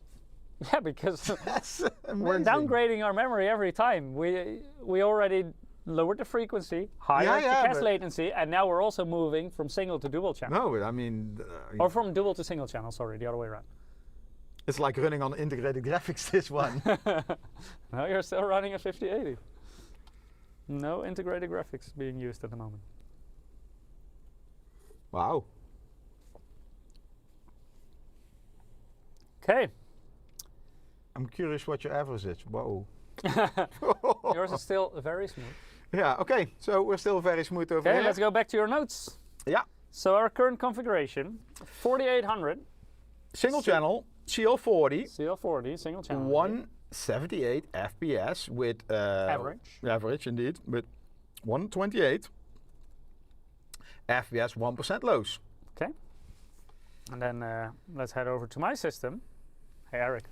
I'm still at extremely smooth. My average FPS, 257. That's, you only lost 4 frames. I only lost 4 frames. 257. Going to single channel. Yeah. That's amazing. And my 1% lows are 186. I'm close to 100. Okay, so in my system, from dual channel 6000 was 227 FPS. Dual channel 4800, which is quite a lot cheaper, was 208 frames. I mean, not that, yeah, it's a big impact, but not that big. And then to single channel, it's 178. So of 208 to 178. Or if you look at the top speed, so 6227 to 178 frames. And this is all 1080p. So basically, if you go to 4K, you need to divide it by 4. No, if you go to 4K, then the differences will get smaller because you will make it GPU limited. True, yeah, yeah. Okay, and yours, my God, you only lost, I mean, from dual channel 6000, that's 261 FPS, to single channel 4800, it's 257, that's only 4 frames. 4 frames, but my 1% lows got a little bit of a hit. Yeah, so first was 220, then 210, now 186. Yeah, that's kind of difficult. That's difficult. We will keep on reading it up. Yeah. Maybe I can show it with the mobile cam. Yeah, we can show the overview. But I need to watch out. Don't dox any people. Yeah, I don't care about any people. I care about myself. Okay. Nobody was a winner. Then let's downgrade a bit further. What can we do? Break it in half? Use a single. Hey. Hello, camera. Ah, we're back. Use a single memory module, so single channel, but then only 16 gigabytes instead of 32. So we're gonna swap it out again because these are smaller memory modules. So you can shut down your system. Shut down. I think this one. I feel it's faster. You can also take your own memory module. We're gonna run them at JDEC speeds anyway. But yeah, no. Doesn't make a difference. Maybe you take my memory. Well, that's okay as well. It doesn't. No, let's split the part. Okay. Yeah. Split the kit. Yeah. I mean, that's going to be 100% honest, right? Yeah, we can do it. Okay. There we go. Yeah. I have it. You see. The monitor refresh rate is at 60. That's the capture card. Yeah, that's a capture card. And we're streaming at 60, so you will not see, I mean, all the channels, YouTube and It Twitch will are render way maximum more at 60. frames. Yeah, but we're rendering more frames. Yeah. And that's what you see in the benchmark data. So also, if you're doing these kind of benchmarks, you can use a very old monitor with 60 Hz. It doesn't really make a difference. Impact, no. Because your GPU is still running way more FPS. Of course, it's got to be a different story if you switch on VSync, because then it will switch.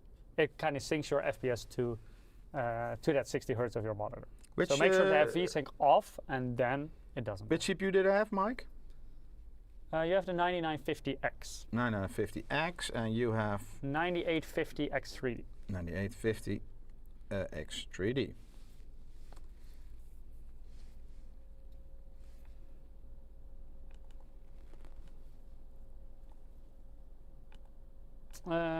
Shiv Mahadev is F2. asking, Oh, you're hey, what about MEG Maestro 900 case? When will it launch? We're currently planning it in the second quarter of this year for launch. I again get the notification that it detected that I changed my memory. So again, I'm going with the default settings. So DDR5 4800 CL40.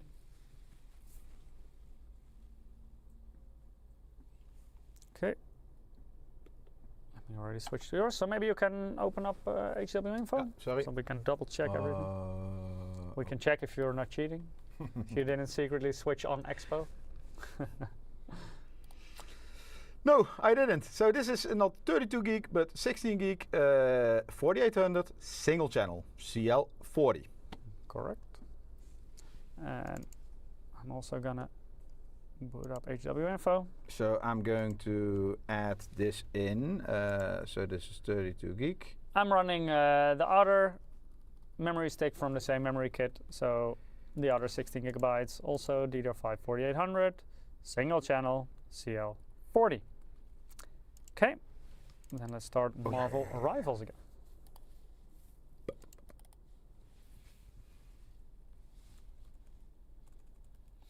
B Kelly 01 says, so basically you can run single channel memory configurations for little performance loss with X3D. Yes, That's the conclusion of today. Yeah. And especially on average, we see barely any difference. 1% lows, you get a slight performance hit.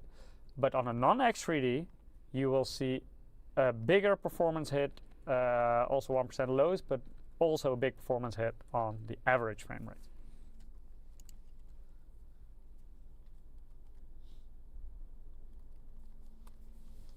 Oh, sorry. 3 at T209 says, especially at higher frequencies, almost no difference. No, with X3D, it's minor. Later on, we will also show you some more of Ruud's benchmark results. So we have multiple games that he tested. We also have the comparison with Intel Core Ultra 9 285K. Mike, so this is correct, right? 32, 32, 32, 60 now. Yeah, this is correct. Yeah. Cheyenne Royce is asking, then what is the point of dual channel memory in a modern PC? Oh.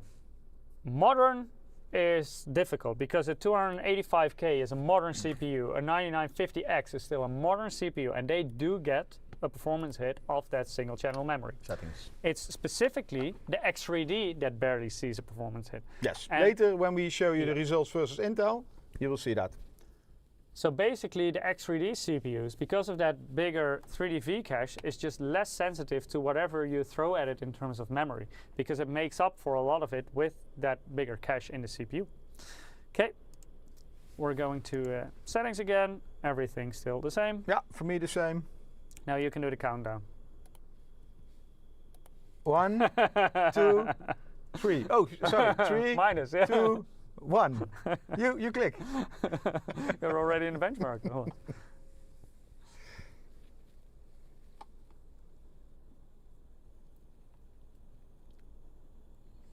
Okay, so the last run, single channel, 16 gigs only. I'm looking at my numbers.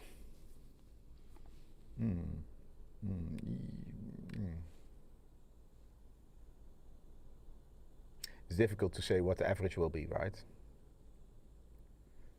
Ooh, that was not good. Yeah.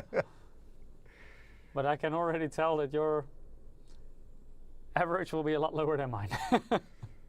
Wow, 300.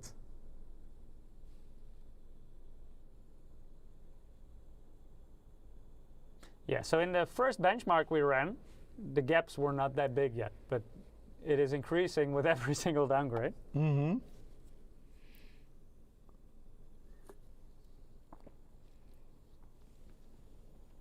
Well, I'm average at 172. I don't think you will get that much of a performance hit now moving from 32 to 16 gigabytes, because I don't think this game is as Not this game, and that's hungry. you know that's the problem. Huh? Can This be differs different. per game. Yeah. I know that certain games, especially if you have a lot of like very big worlds where a lot of renderings, worlds, yeah. open world stuff, there it may take a difference. I'm quite happy with this number. Unless it... And that's also interesting information, because that means that in a lot of games you can still run 16 gigs of RAM quite okay, and don't lose a lot of performance. Okay, so this is 16 gigabyte single channel 4800 CL40. You still get the rating very smooth. Yeah, and it's 174 FPS, so that's a 4 FPS drop from 32 gig. Doable. 4 FPS. Yeah, that saves a lot of money. And then the 1% lows are 121 FPS, 1% lows. Later I will show you. And that is from 128. Okay. Yeah. Then let's head over to mine. And I'm now on average at 253. I'm still at extremely smooth. That's 4 frames drop. So my average FPS is still higher than your very first run at dual channel DDR5 6000 CL30. Indeed.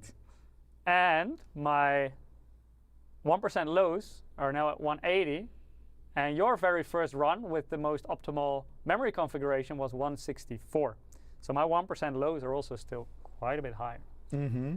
I'm going to try to show this. Yeah. Because we're finished, right? Or do you still have another trick up your sleeve to make it This slower? is the only thing we could still do, but I don't think it's very interesting. Is go 16 gig of 6000 CL. So this is not going to be But that's going to be a bit of a waste of time. smooth.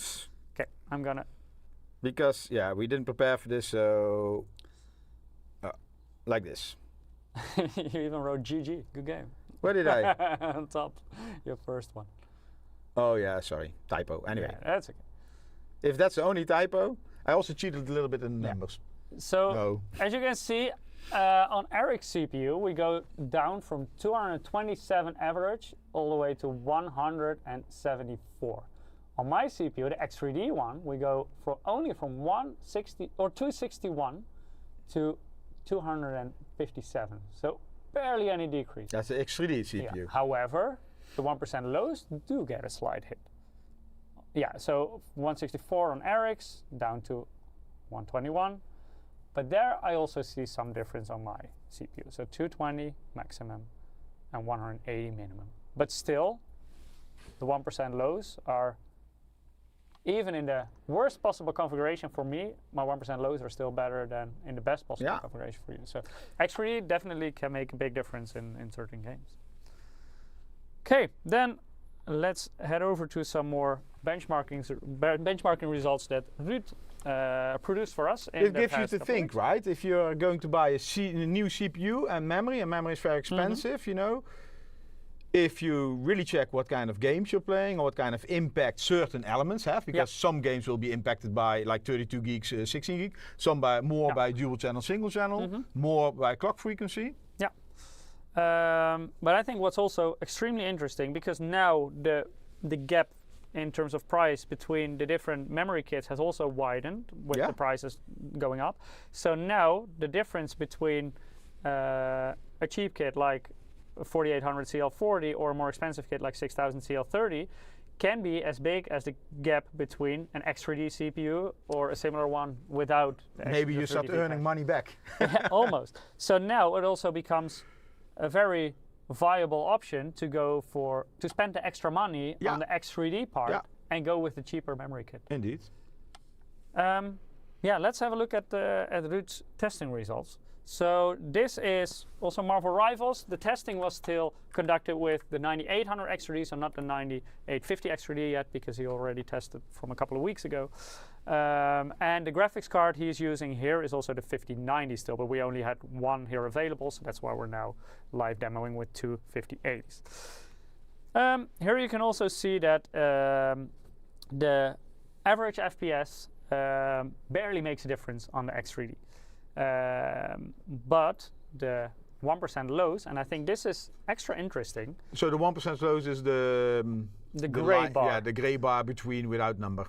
You can see with the X3D part, and this has to do with the Infinity Fabric of the AMD CPUs, it performs better at DDR5 6000 with the 1-to-1 ratio with the Infinity Fabric on the 1% lows than the 7200. That's the most optimal setting. Yeah, so even though the average is slightly higher on the 7200, I would still prefer to go with DDR5 6000 CL30 with that specific CPU, because you get the 1-to-1 ratio, and in this game you see that the 1% lows are actually better, which will generally give you a smoother experience than that 1% average higher FPS. So I would still say the most optimal configuration, at least on this AMD CPU, remains DDR5 6000 or maybe 64. The most optimal, if you don't look at money. Yeah, or 6400 can, on certain CPUs, you can also still run it 1-to-1 ratio with the higher timings. Then on Intel, we also have 8200. It's a totally different picture. Yeah, we also have 8200 here. That's with CUDIM actually. But here you see that the performance hit you get both in average frame rate and the 1% lows is quite significant. And also the hit that you get moving over from dual channel to single channel is also quite significant. So these results don't have 32 versus 16 gig, right? No, this is only dual channel, single channel. Exactly. But before in our results you also saw that it barely makes a difference.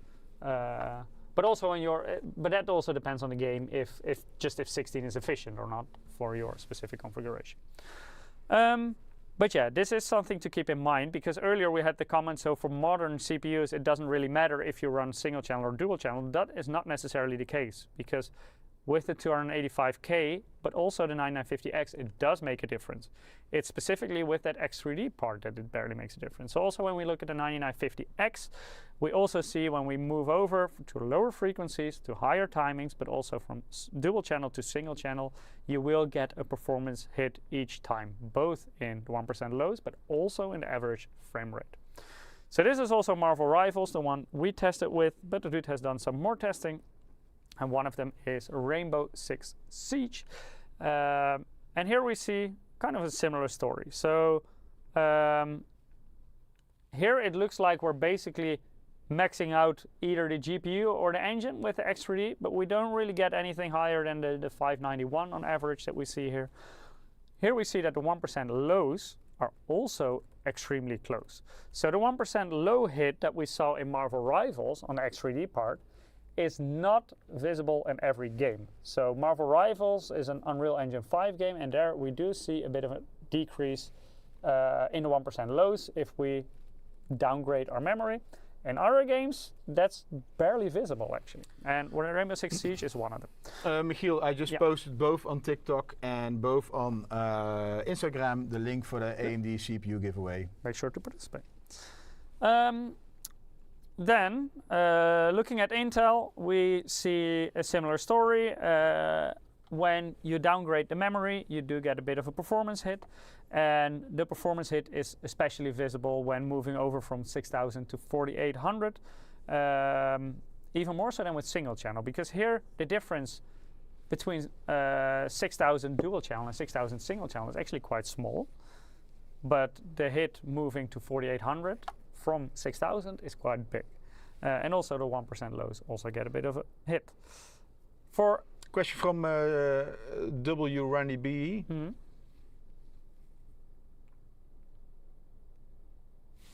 Oh, you're not going to read it out? Oh, I thought you were going to read that. Okay. Does 3D Vcache mainly reduce average memory traffic? Well, frame times, outliers still depend on DRAM latency and bandwidth. Let me read this very well. Mainly reduce average memory traffic. I would say it looks like it. I mean, it's hard to say though, because this may also be dependent on your exact use case. What 3D Vcache can do, so to a certain extent, is indeed reduce traffic because you can load more into that buffer. It's bigger. Normally you depend on your L1, L2, L3 cache, and now you have an extra big cache behind it. Yeah. And yeah, that if it can buffer more in certain situations, but very much depending on the situation, that can make up for it. Yeah. So yeah, to a certain extent, your statement is definitely correct, but there may be certain situations where well, it's a not statement, the case. it looks like it. Yeah, right? it looks like it in many situations for sure. What I still want to highlight about this slide is that for Intel on Rainbow Six Siege, you saw the big hit in performance moving from higher frequencies to lower frequencies and higher times. For AMD, that's slightly different because on the 9950X, you actually see that the biggest performance hit comes from moving from dual channel to single channel. So both Intel non-X3D and AMD non-X3D get a performance hit here, but for Intel it's mostly on the frequency and the timings, and for AMD it's mostly moving from dual channel to single channel. So this is quite an interesting difference, how different architectures can also respond differently to certain memory configurations. Then let's head over to Cyberpunk 2077. Here we also see on X3D barely any differences in terms of average frame rate between the different memory configurations. We do see some variation in the 1% lows, but also relatively minor compared to, for example, Marvel Rivals. But yeah, the performance hit of lower end memory configurations, again on X3D, very, very small. Intel and AMD non-X3D actually show a little bit of a similar story, because here you do see the bigger performance hit moving from dual channel to single channel compared to the frequency. So here they behave the same. So this is also game dependent. In the previous one, Rainbow Six Siege, we saw that Intel got the hit with the frequency and AMD got the hit in the single channel. And here you basically see that both get the hit in the single channel and not as much in the frequency for Intel anymore. So this also shows that the performance hit you get is super situational. It's not that you can say, hey, for Intel, frequency matters a lot and dual channel not really, or the other way around. In one situation, Intel gets the hit from one side, in the other situation from the other side. So it's... Yeah, so this is also why we say, please, before buying a new system, please check what your use case is. Because the decisions on where you can save money or what CPU to buy. But also in general, I would say if you're going for either an Intel CPU or an AMD non-X3D CPU, still invest in a higher end memory kit. For those CPUs, I would say it's still worth it to spend the extra money. For X3D, you're basically fine with all the No need to, DDR5 yeah. you throw at it. Yeah. And I think for a lot of people, this can mean it is maybe more interesting to go for, especially if you're only gaming, At this to moment, go for the X3D with the cheaper memory rather than a non-X3D with more expensive memory. Yeah. Then Far Cry 6. Old game, still a very nice game. Yeah, and again, similar story. Almost no performance hit on the X3D part. Straight line down. Yeah, it basically doesn't really matter. 6000 is still the fastest, the dual channel 6000 CL30, but only by 4 frames compared to the worst case scenario of single channel 4800. 1% lows, yeah, with the 4800, a little bit lower 1% lows, but not that significant. Again, on Intel and AMD non-X3D, you do see a bit of performance hit, both in the average and in the 1% lows. Last game that we tested is F1 25. Slight performance hit on the X3D. The biggest one we've seen so far, but it's still only 13 FPS moving down from 399 to 386. So it's the biggest one, but still relatively small. Also the 1% lows, they get a little bit lower, but not that much.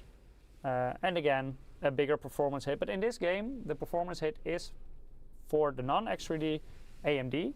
I would say it's not as big as we've seen in other titles.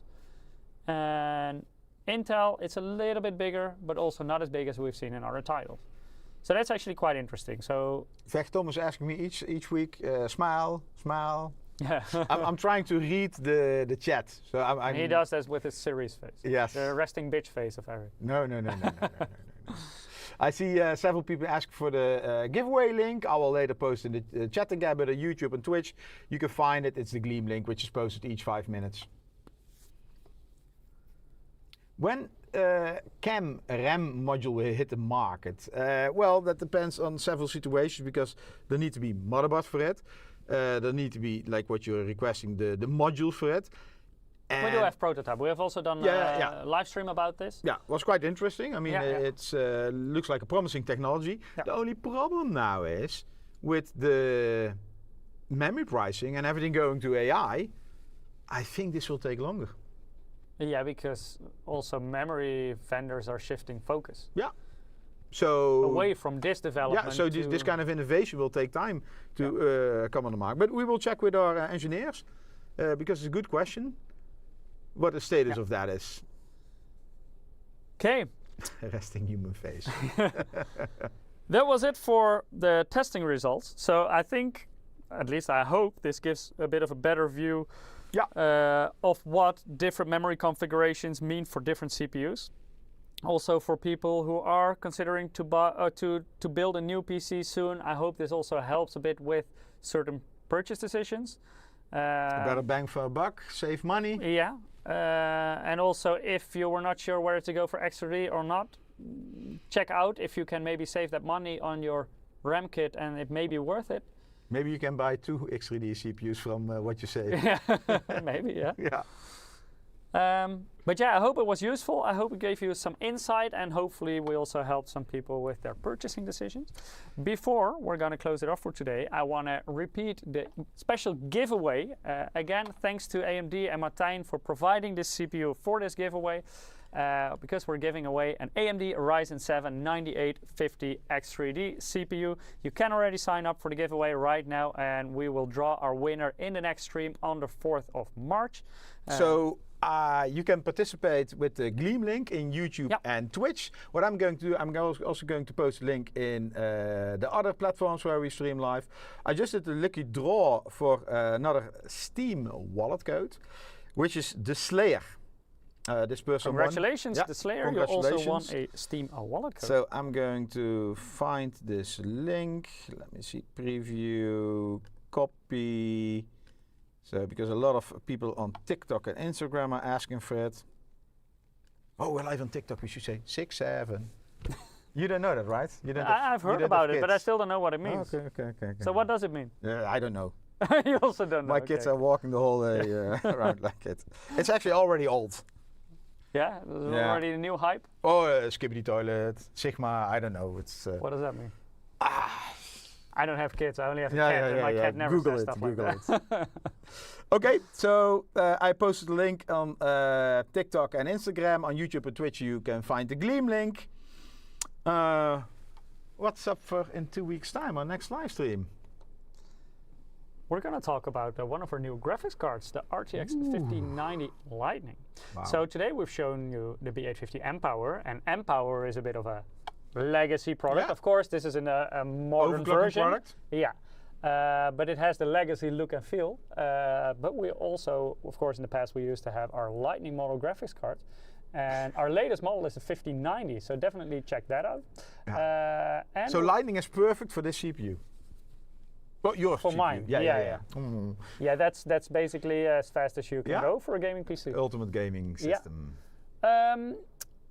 During that live stream, because Lightning can be quite a power-hungry card, because basically what we did with that card is push it to the max, and also in It terms has of two power limits. power It has two connectors. power connectors. So we also need a powerful power supply with that. So we will also show you our new MPG AI 1600 1000 watts? TS. No. 1600 watts. 1.6K. And it has a cool special feature, so definitely check that out as well. So in 2 weeks' time, we will be back on Wednesday, the 4th of March. And make sure to tune in, because we will also draw our winner for the special giveaway, where you can win this CPU, the AMD Ryzen 7 9850X3D. So make Thanks sure to to sign up AMD, if you thanks to haven't done Martijn. yet. Yeah, thank you so much. Then we hope to see you guys again in 2 weeks' time.